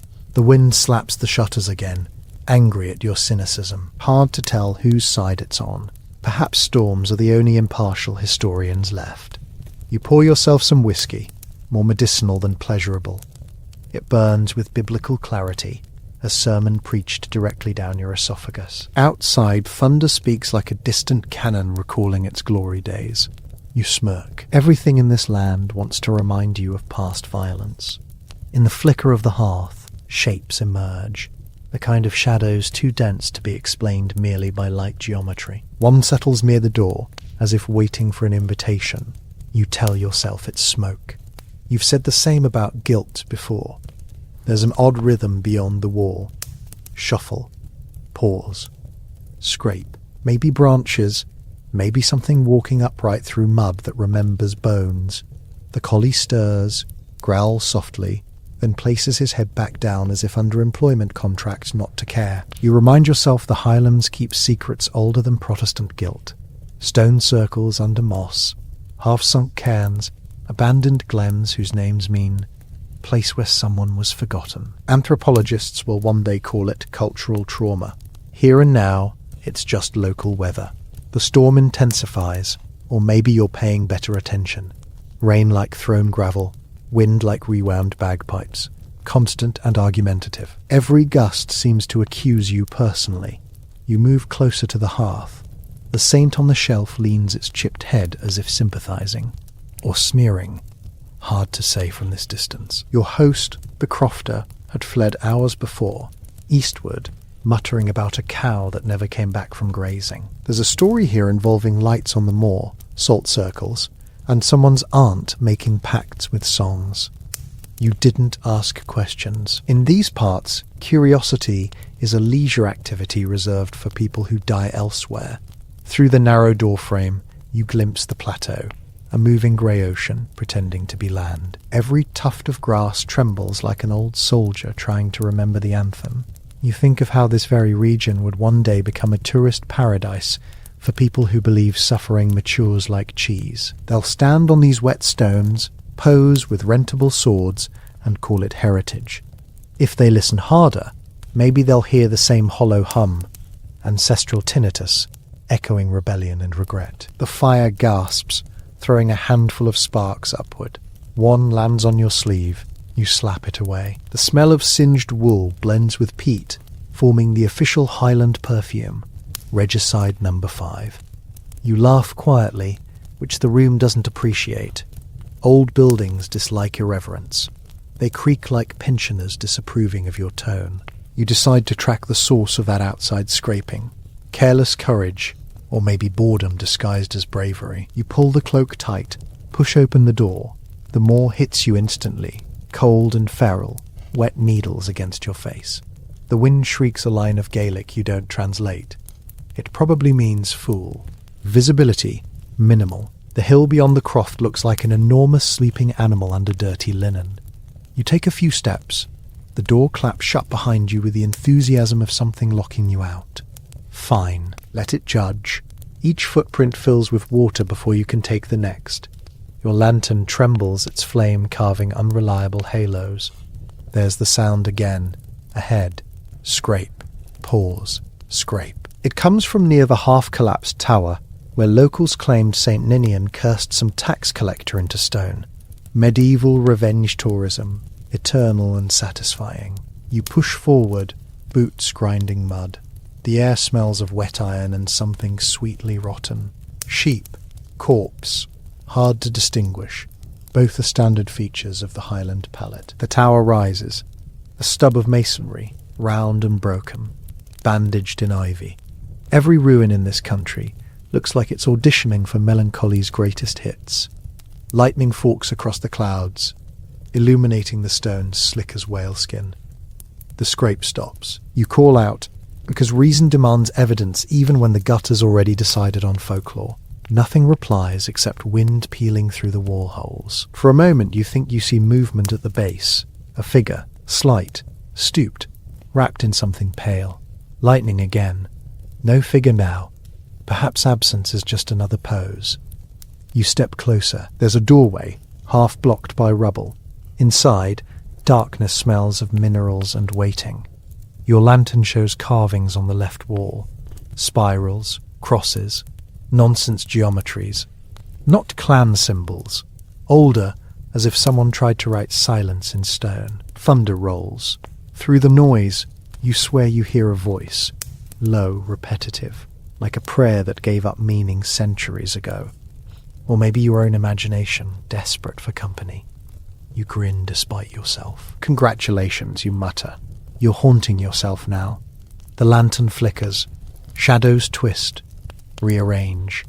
You experience the uncanny awareness that something just moved behind you. Small, fast, deliberate. You spin. Nothing but dripping ivy and the hollow throat of the tower. Then you see it. Patterns etched into the dirt. Concentric rings disturbed by footprints. Bare, human, recent. One set only. The inner circle remains untouched, centered on a flat stone like an altar or a giant's dinner plate. Atop it, a white object gleams faintly. You stoop closer. A skull. Sheep, most likely. But someone, or something, stuffed dried heather into the eye sockets, tied the jaws with red thread. Ritual decor or rural boredom? You can't decide which is worse. The wind passes through the tower's cracks with flute-like notes. For a moment it almost forms words, unintelligible but rhythmically intent. You whisper back, testing your lungs against the century. What do you want? The wind answers by extinguishing your lantern. Darkness drops like an execution hood. You stand half-blind, the world reduced to sound and texture. Rain, hiss, breath, echo. Somewhere, far off, the dog barks once. The universal code for too late. The next lightning flash restores sight long enough for absence to rearrange itself. The skull is gone from the altar. You consider several rational explanations. None survive past the next heartbeat. Then, just at the edge of hearing, comes that voice again. Not wind this time. Slow, clear, deliberate. O-rinning, coming. You freeze, cock your head. Only wind now, blowing through the hollow tower like breath through a flute. You exhale, half laugh, half curse.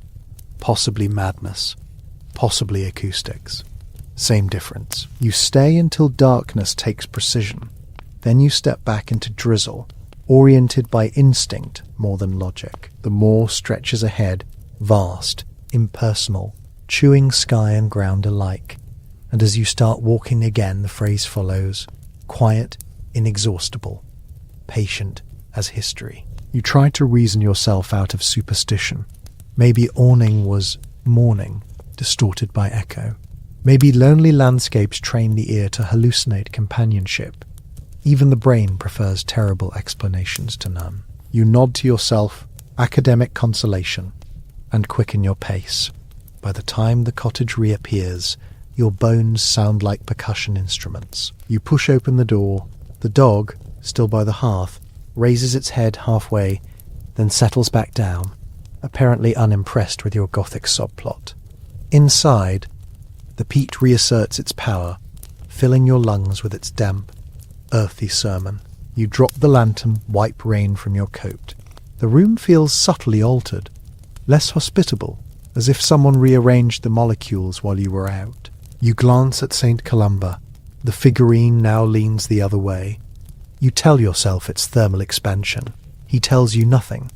You pour more whiskey. The peat fire's glow licks the walls like hesitant memory.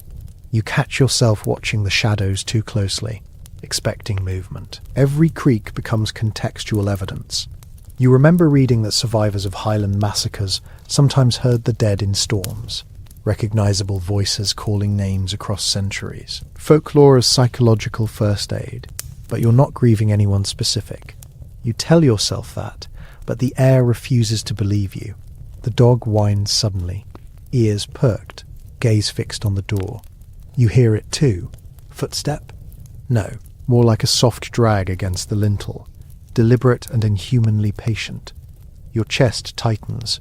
You resist the urge to look, because confrontation legitimizes terror. Instead, you stare into the fire. Minutes pass, or hours. The sound fades eventually, replaced by the steady percussion of rain. The dog collapses again, dream running across invisible fields. You finally breathe, a shudder disguised as exhale. The whiskey helps structure the fear into comprehension. You start constructing hypotheses. Local prankster, natural acoustics, cumulative exhaustion. You even manage a smirk. The moor just wanted to practice ventriloquism. Still, before lying down, you reinforce the door with a chair. Superstition, yes, but also furniture physics. You drift into half-sleep. Dreams come in fragments. The tower, the skull now sprouting grass, the voice turning syllables over like stones, and endless more under luminous dawns that never quite arrive. When you wake, the world is grey soup. The fire has died into red veins. The air stings of wet ash and animal hair. You rise, joints protesting their continued employment. Dog's gone, door ajar, outside, no footprints but yours. You whistle, hoping the collie resurfaces, but only the wind answers. A marginally improved dialogue partner. You take it as invitation and step out. The storm has passed, sort of. Clouds shred themselves lazily over the peaks. Every puddle mirrors a different shade of bruise. Somewhere beneath that texture, the land hums. Not noise, not silence, but the sustained note of history's refusing rehearsal. You follow a faint path downhill, letting instinct's autopilot take over. Sheep tracks, maybe. Each stone carries the polished look of centuries of complaints. Eventually, the ground slopes toward a burn, narrow and quick, slicing through peat like silver deceit.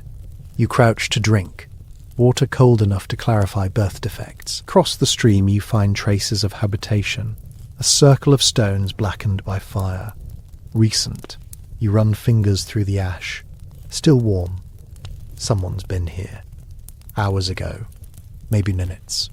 Among the debris lies the strangest relic, a flattened tin medal with an engraved cross and Latin script barely legible. A military chaplain's charm. 18th century souvenirs rarely appear uninvited. You pocket it from instinct or greed, both feel historical enough. As you straighten up, something catches your attention. Movement on the far ridge, a figure, distant but too human to be dismissed. Tall cloak, white scarf, paused mid-step. As if aware of you, you blink. It dissolves into mist. Excellent. Hallucination confirmed. Warranty void. You retrace steps toward the cottage. On arrival, you stop cold. The chair you wedged against the door now lies outside, legs buried in mud, arranged neatly, ritualistically. The door itself stands open, hut interior untouched except for a small addition. On the hearthstone sits the collie, motionless. Your stomach draws conclusions before your mind catches up. The dog's eyes are open but glassed over with film. Around its neck, looped twice, is red thread, the same as on the skull. The ends form a knot pattern resembling those carvings in the tower. Done gently, almost lovingly. You kneel, fingers trembling, whisper some profanity, upgraded into prayer. The dog's fur is damp, but not from rain. It smells faintly of heather. Among the peat ashes on the floor, letters have been sketched crudely with a stick.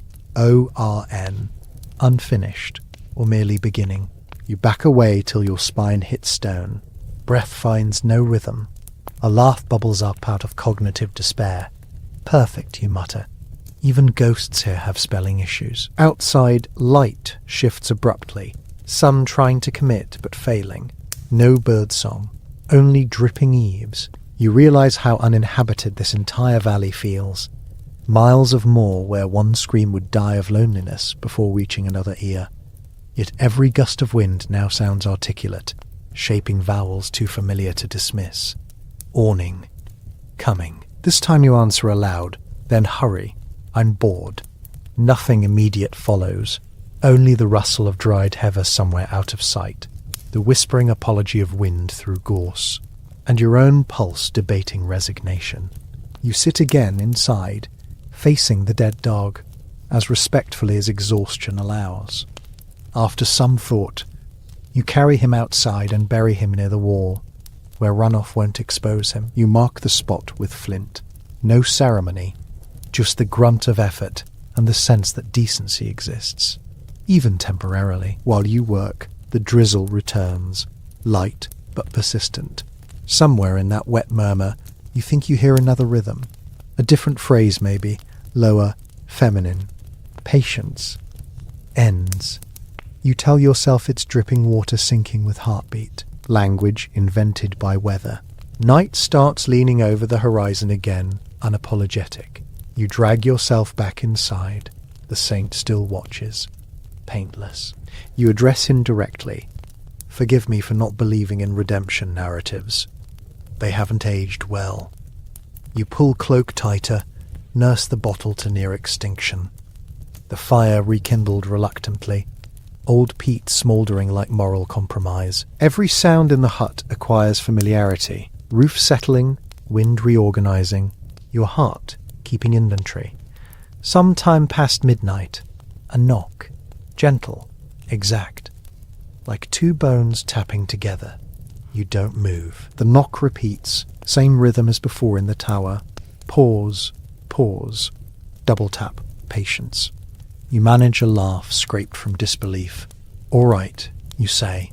Lesson time.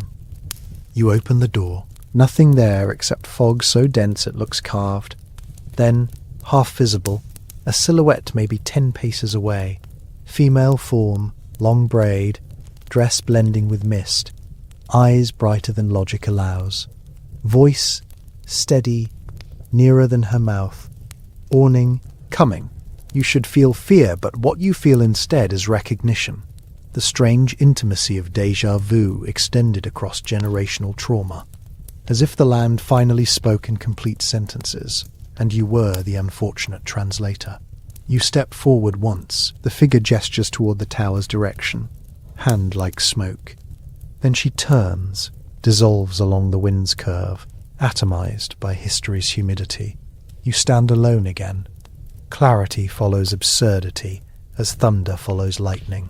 You realize you've been reenacting an old ritual, wanderer in a storm, drawn to sacred ruin, greeted by ancestor echo. The entire moor's ecosystem depends on repetition.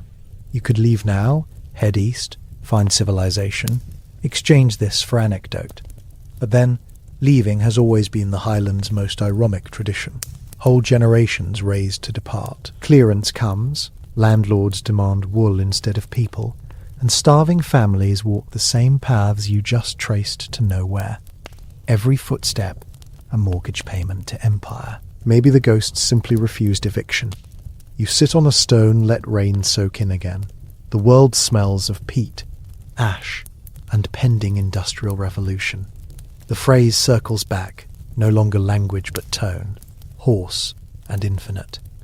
Somewhere dawn begins its rehearsal behind the hills. Light brushes the moor half-heartedly, revealing the tower's outline again, distant and exact. Beneath the ruin's arch glimmers something pale, the skull returned, or its successor, broadcasting its mute report. You smile, not joyfully, but in surrender to absurd continuity. Myths survive because they adapt, just like parasites and bureaucrats. The Highlands' myth of haunting isn't superstition, it's quality assurance. Someone must remember the silence between battles, between clearances, between prayers that found no buyer. You start walking. Each step sinks shallow, accompanied by wet percussion. The mist offers just enough visibility to feel partial salvation. You realize the voice saying "Morning coming" might never have meant morning, but morning. Morning coming. Not warning, not welcome. Just the daily shift change of sorrow. You chuckle bitterly. Of course, this land speaks in metaphors carved from grief. In the distance, a thin column of smoke, the croft, marking your beginning. Maybe the story loops. Maybe you never left the hut and this entire excursion is Stormborn theatre. Either way, returning feels compulsory. You go. Inside again, everything exactly as before. Peat's faint ember, St. Columba's tilted smirk, and the chair patiently awaiting further duty. You lay your soaked cloak near the fire, sit down, let the wet fabric hiss. For the first time you notice an engraving on the saint's pedestal, Latin scratched amateurishly. Patient as history. You laugh, a raw bark that startles even yourself. So, that's it. The same phrase the wind kept rehearsing. Centuries of erosion translating stone into whisper. The Highlands aren't haunted by ghosts, but by their own endurance vocabulary. Still, endurance has side effects. You listen once more. The wind outside reassembling voices. The tower possibly breathing. The dog's absence too present. The line repeats in your skull like tinnitus. Patient as history, patient as history, patient as. You tilt back the bottle, finish it, and answer the empty room. All right, patience it is. Let's wait out another empire. The storm resumes its low growl, neither threat nor comfort. You stretch your legs toward the hearth, feel the peat heat creep greedily up your boots, and allow fatigue to negotiate truce with reason. The walls pulse faintly with reflected flame, as if the stone remembers being part of a volcano. Overhead, the thatch leaks rhythmically onto the floor, each drop counting off time like a broken metronome. Soon the dog's shallow grave outside will disappear under moss. The tower will erode a little further into parable, and the empire will move on to new projects of civilizing. But tonight, or whatever remains of night, you exist in the interval between ruin and repetition. You close your eyes. The last sounds you register are predictable. Wind testing gaps, rain composing essays on futility, and a low whisper indistinguishable from heartbeat murmuring across centuries. Patient as history. Then, total dark. Curtain down, myth audited. The Highlands continue without you. Myth versus reality.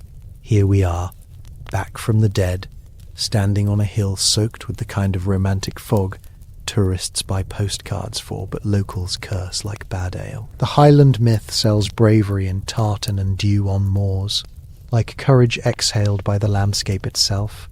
Reality prefers mildew, taxation and the sound of your stomach, arguing with an empty larder. So, before the pipes start playing their sentimental funeral march, let's finish properly. You were promised closure somewhere between ruin and repetition. And here, at the end of whatever this long, damp parable was supposed to be, you get both. The dog stirs first. Its paws twitch, chasing some phantom herd through dream. For a moment, you envy it. Dreams as a kind of land ownership, grazing rights on imagination. Then the wind adjusts its tone, sounding for all the world like a bureaucrat deciding which ancestral surname to erase next. You open your eyes again, believing you've slept an hour. The fire tells you the truth. It hasn't moved, and the ash still holds its dim narcotic glow. Time in the Highlands comes pickled. 1 century dissolves into another until memory becomes geography. You sit up, the blanket sliding off, its scratch interlaced with remnants of straw. The air has that autumnal honesty, the smell of rotted leaves confessing their sins to moss. The dog looks at you as though asking, are we still alive or merely part of folklore now? You shrug. Both answers suit, because this region, this holy fiction called Scotland, specializes in survival through narrative. When the clans vanished, the stories didn't. They just changed dress. Reality. The tartan pattern you're wearing tonight was registered in London 2 decades later by textile merchants who couldn't tell a Gaelic insult from a prayer. Myth says it's ancient family heritage. Reality coughs politely. It's industrial branding before industry understood the word. Brave hearts meet brand loyalty. The fire contracts further, becoming a heart too small to keep promises. You feed it more peat and listen to the way combustion mumbles through centuries. Once peat was forest, slow, patient, drowned in its own nostalgia. Now it burns, so you may imagine yourself rugged and free. Freedom by proxy, that's the Empire's favourite gift. It lets you buy the illusion, as long as you pay taxes in silence. Outside, the storm is slowing, but not out of mercy. Storms never finish because they care. They stop because they lose interest. The rain grows intermittent. The wind changes tempo like a bored orchestra. You step to the door and lift the latch. Rain's last sentences strike your face. Unintelligible, but fluent in grief. There's the moor, endless, democratic in its poverty. Somewhere beneath the heather lie bones whose names history spelled wrong on purpose. They were relocated, cleared. A word so clean it sounds like a detergent, though it meant the deliberate vacuuming of generations so sheep could graze where humans once dared sentiment. You've heard the theory. Highlanders were noble, doomed peasants of emotion, picturesque casualties for the Empire's photo album. But noble suffering is the easiest myth. Cheap enough to export, pretty enough to frame. The truth is more bureaucratic. Contracts, evictions, letters written in indelible ink that bled through families. The clearances were less tragedy than accountancy. Sheep were profit. People were waste. You walk outside. The dog hesitates. Modern enough instinct to sense that mythical endings rarely include a food bowl. Damp earth grips your boots, and the wind tries once more to barter identity for warmth. This rough morning, or maybe still night, time refuses to clarify, feels less like aftermath than rehearsal, because everything the Empire does is rehearsal. It practices civility, perfects apology, invents nostalgia for disasters it caused 2 pages ago. The first faint light rises an anemic grey wash across the moors. Sunrise in Scotland shouldn't surprise anyone. Light here never fully commits. There's a reason painters called it romantic gloom. You watch the land turn visible like a photograph developing too slowly, and every contour tells its own tired joke. That hill, once a fortified signal mound. That glen, once the site of a burning. That cottage, still tax delinquent since 1746. History, contrary to myth, doesn't forget the poor. It archives them, files them, references them when writing grant proposals about cultural preservation. Preservation, another marketing term for curated decay. Visitors come to the Highlands to feel the weight of ancient sorrow. but only long enough for Instagram. The landscape obliges. It's good at tragedy on demand. You start walking, direction uncertain. The wind, slightly apologetic, nudges your back. The dog follows, making prints shaped like commas. Life's punctuation, not its sentences. Each step carries the smell of wet wool and old empire receipts. You begin to think about all those myths the channel promised to debunk. Noble clans, romantic rebellion, eternal loyalty, heroized poverty. Let's list them properly, because audits demand precision. Myth 1. The Highlands resisted modernization heroically. Reality. The Highlands were modernized by force, their economy dissected, and their culture translated until even their mourning sounded Anglican. Heroism without power is just endurance. Myth 2. Clan chiefs were protectors, parental figures in checked patterns. Reality. They were landlords who discovered capitalism early and hugged it tight. Generational love converted to rent collection faster than sermons to statistics. Myth 3. The kilt, a timeless national costume. Reality. An 18th century gentleman's reinvention of peasant clothing, later polished by tailors for English approval. You're wearing it now. You're half actor, half monument. Myth 4. Gaelic as spiritual tongue of resistance. Reality. Punished, marginalized, later resurrected as tourism vocabulary. The empire realized language makes an excellent souvenir once it's no longer spoken. And myth 5, the big one, the Highlands as fountainhead of purity, untouched, mystical, stubbornly old world. Reality. Everything old here is repackaged, licensed, and sold. Even your nostalgia comes with trademark filings. You pause near a stream swollen with rain. The dog drinks. You doubt the purity advertised by guidebooks. The water tastes of rust and civilization upstream. Across the moor, stone ruins mark where homes once stood, neatly erased so grass could argue eternal continuity. Eternity is a marketing strategy. Permanence requires maintenance, and maintenance requires empire. But empire never maintains.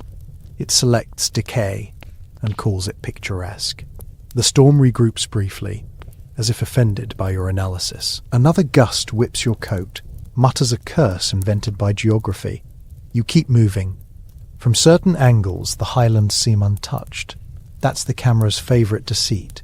Each empty valley is just history vacuumed for aesthetics. The empire found out long ago that people ruin landscapes. Remove them, and everything looks flawless. So they did. You imagine those absent families displaced to the coasts, forced into shipping routes or armies or emigrant holds. They became blank space in ledgers and occasional melody in folk songs. Empire has excellent audio editing. It removes poverty, keeps acoustics of sentiment. How else do you sell sorrow at a profit? Walking makes philosophy happen through knees. After an hour, hunger reminds you that poetry cannot replace breakfast. You find a root, chew it, pretend it's symbolic. The taste defends realism.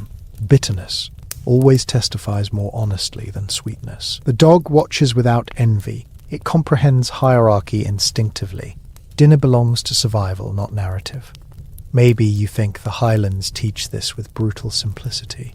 It just means enduring the script. When the British agricultural revolution invaded, it wasn't conquest with muskets. It was numbers. Statistics colonized the soil. Efficiency overtook kinship. In a century, remembrance would be rebranded as folklore. You reach a ridge. From there, the vision broadens. The clouds are thinning, like empire budgets in decline. Far below lies a glen wrapped around its own melancholy. And then, oddly, houses, new ones, whitewashed, imported windows shining. Modern development pretending not to know the graves underneath. The empire continues, just decentralized, smiling through tourism boards and heritage logos. Civilization doesn't die. It franchises. You laugh, quiet, weary. Humor is your last defense, cynical but honest. Nobody conquers forever, yet everyone tries. So now the Highlands advertise authentic experience to visitors who drive rental cars up serpent roads. photographing authenticity through windshields. Myth restarted, product refreshed. Reality, every whiskey distillery sells nostalgia by the barrel, spiced with Celtic font. Behind the scenes, accountants calibrate romance metrics. Even rebellion receives paperwork. You think of your own transience here. An obscure visitor lodged in 1780s borrowed misery. The empire regarded time as territory, and so did imagination. Maybe tonight's storm was never meteorology, but theology, a sermon preached by climate about ownership. The rain writes its doctrine of futility again. The moor memorizes it. The dog barks once. Echo replies from nowhere. You suspect ghosts, though not the supernatural kind. The bureaucratic spectres of lost souls turned into economic data. The empire loves converting pain into governance, suffering with decimals, grief under columns. You descend towards the valley. The path isn't truly a path. It's erosion with ambition. Mud collects history and redistributes it creatively over your boots. When you slip, that's not clumsiness. That's context. A reminder that human footing here was always uncertain. In the distance, you spot smoke not yours. Another fire? Another survivor? Possibly just peat reasserting its claim. Approaching, you find stones arranged in what once was hearth. No roof remains. The wall crouches like old men in debt. Moss functions as wallpaper, best described as Empire's apology letter. Soft green, covers everything without fixing anything. You sit beside this ruin, out of breath. The silence afterwards speaks in harsh dialect. It asks, what did myth protect exactly? Pride? Memory? Or just market value of loss? You can't answer. Truth feels irrelevant in regions where narrative outlives evidence. But you keep trying because that's what the channel asked for. Debunk with style. So you articulate the big irony. The Highlands weren't victims of cruelty alone.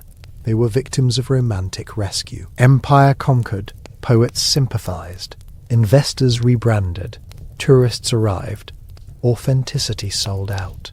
Full business cycle. Human despair upgraded to cultural capital.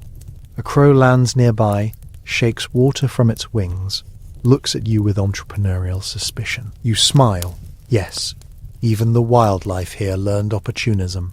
Survival demands it. Wind shudders again, rhythmic, almost conversational. You realize that everything you've heard tonight, the rain's essays, the wind's audits, has always been history practicing speech therapy. Time stutters, repeats, corrects pronunciation, civilization, civility, civil war, clearances, clarity, all share the same linguistic root, meaning to make clean. Empire loved cleanliness. It purged diversity under the banner of hygiene. You lie back against the stone and close your eyes briefly. Behind lids, landscapes persist, refusing erasure. You imagine the future, trains slicing through moors, oil pipelines hidden by natural restoration projects, drones filming cinematic loneliness for marketing Scotland's sustainability. It's all one performance, old empire-wearing, eco-conscious costume. When you open your eyes again, the clouds break fully, letting in that deceptive morning light. The dog shakes, sprays history in droplets. Sunrise, smells of resignation. You stand, the ridge behind you glows faintly, as if pretending holiness. Maybe sanctity is just excellent lighting. Walking resumes. Each mile erases narrative, leaving muscle fatigue as philosophy. Modern historians will later call this era transitional, which is academia's polite term for demolition. After the clearances, modernization kept redefining mercy. Highland villages became data entries on agrarian productivity. Empires harvest silence effectively. You check the horizon, where mist thins enough to reveal distant water. The sea, boundary and exit. Many Highlanders escaped by crossing it, promising never to return except in letters romanticized by exile. Diaspora became myth's new medium. Scotland exported nostalgia globally. Every emigrant carried a portable Highland, accent, sorrow, superstition, as cultural currency. Reality, however, was simpler. Poverty travels light. Now that you're here, Centuries late but sincerely damp, the empire seems less a villain and more a habit. It's what happens when bureaucracy falls in love with topography. You can't curse it entirely. Empire built the structures that now host heritage exhibits explaining how empire destroyed heritage. Irony earns tickets. Guilt gets funding. On this moor, history recycles like compost. Nutrients from suffering feed the next crop of sentiment. You look again at your hands. They're trembling, not from cold, but from overexposure to perspective. You realize myths were tailored for comfort. Truths merely shiver. In all the official records, nobody mentioned the texture of enduring storm in a borrowed language. There was always a translation gap between sensation and statistics. The empire measured rainfall, not despair. The dog tilts its head, attentive. You speak to it softly. We are the remainder, you say, though the accent of centuries makes the phrase taste strange. Somewhere in the animal's gaze hides comprehension deeper than words. You continue downhill, grass whispering critique beneath boots. The moor will forget your footprints in a minute. That's probably mercy. The Highlands have had enough of human signatures. Erosion is a form of forgiveness. Farther off, a ruined watchtower stands, last witness of rebellion, long undone. You climb to it. Each step repeats centuries. On top, wind rushes directly through you, cleansing, interrogative. Below, valleys recite losses. Above, clouds negotiate atmospheric treaties. The view's beautiful only if you ignore context. That's the Empire's favourite trick. Erase consequences, highlight scenery. From this height, history looks peaceful. You know better. Peace is the aesthetic effect of exhaustion. After ruins, silence. After silence, myth. Let's circle back, properly auditing the myth one last time, like closing balance sheets. The empire told stories of progress, roads, education, enlightenment. Reality said education came with deliberate cultural amnesia. Roads facilitated extraction. Enlightenment burned Gaelic manuscripts under the label modernization. Civilization sounds radiant until it needs translation. Then it smells of smoke. You check your pocket, still holding that small stone from the cottage hearth. A souvenir or evidence. It weighs nothing yet accuses everything. The dog sniffs it, uncertain whether history qualifies as food. Good logic. Most of what empire produced wasn't digestible. The sea wind arrives. New voice in the chorus. It carries salt, exile, and something close to closure. You follow it instinctively, though closure's always conditional. Myths end neatly. Histories stagger. The path declines toward shore, where the land meets that cold democratic water, refusing all ownership. At the edge, you stop. Waves interpret the wind's old arguments, translating empire into foam. The ocean doesn't care. Its only language is erasure. But watching, you sense continuity disguised as decay. Those emigrants, those displaced farmers, those crushed villagers, all carried their ghosts into the Atlantic, scattering identity like pollen.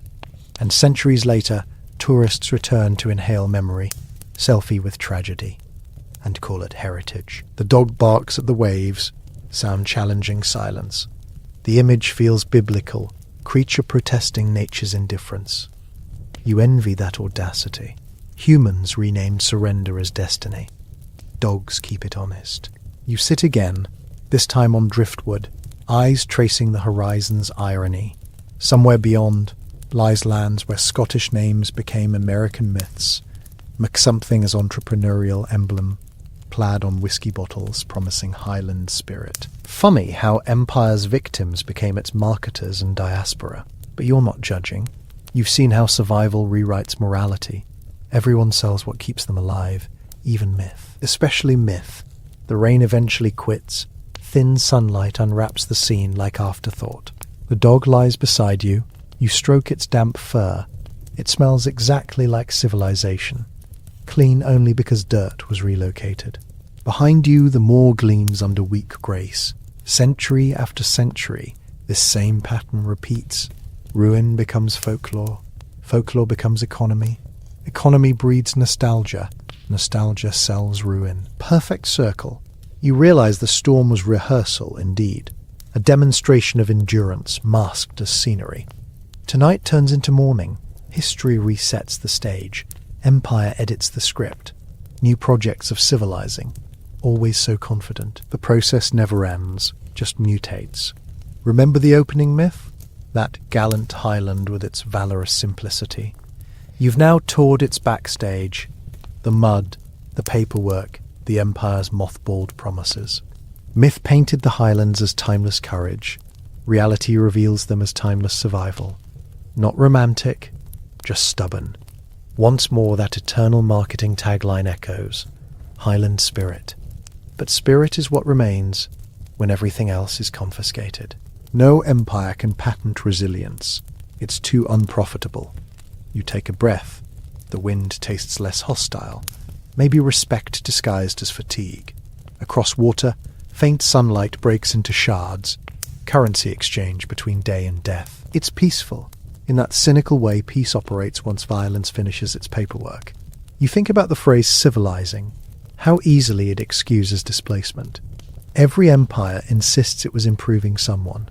Improvement seldom requests permission. 5 centuries in, that habit persists. Missionaries replaced by developers. Swords by spreadsheets. Yet the language never updates. Progress, uplift, partnership. These are synonyms for clearance, still whispered seductively. You look back toward the moor one final time.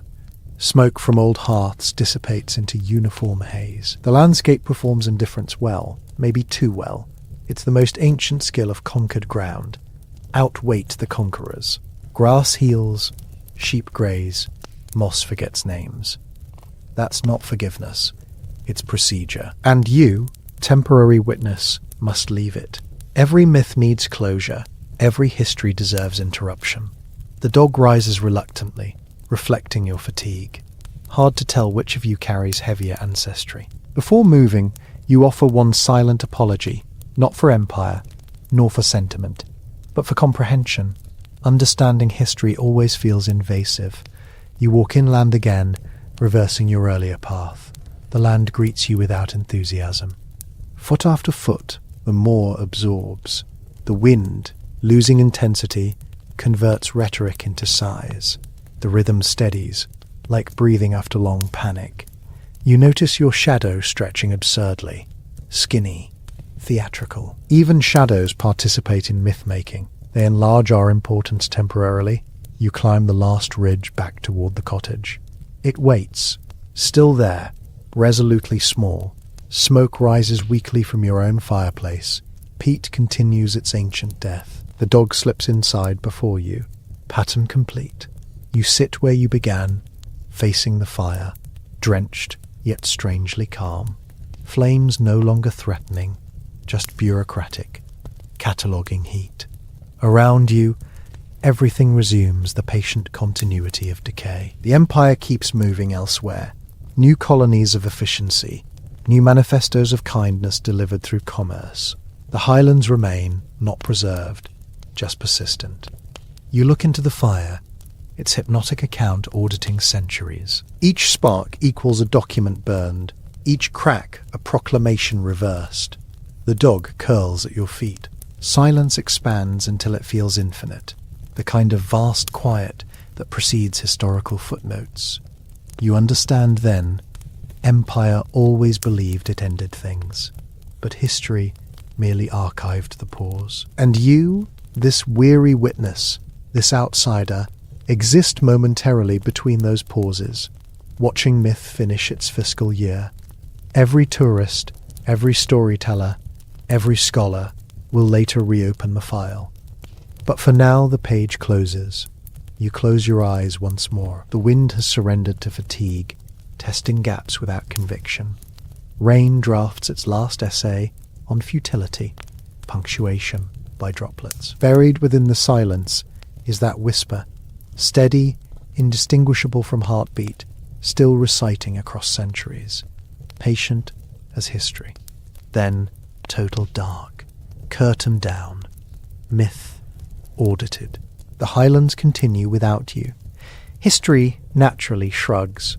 Another empire moved on, Another myth authenticated. The dog dreams again, chasing phantom sheep through profitable fog. Smoke steadies. The moor breathes its indifferent rhythm.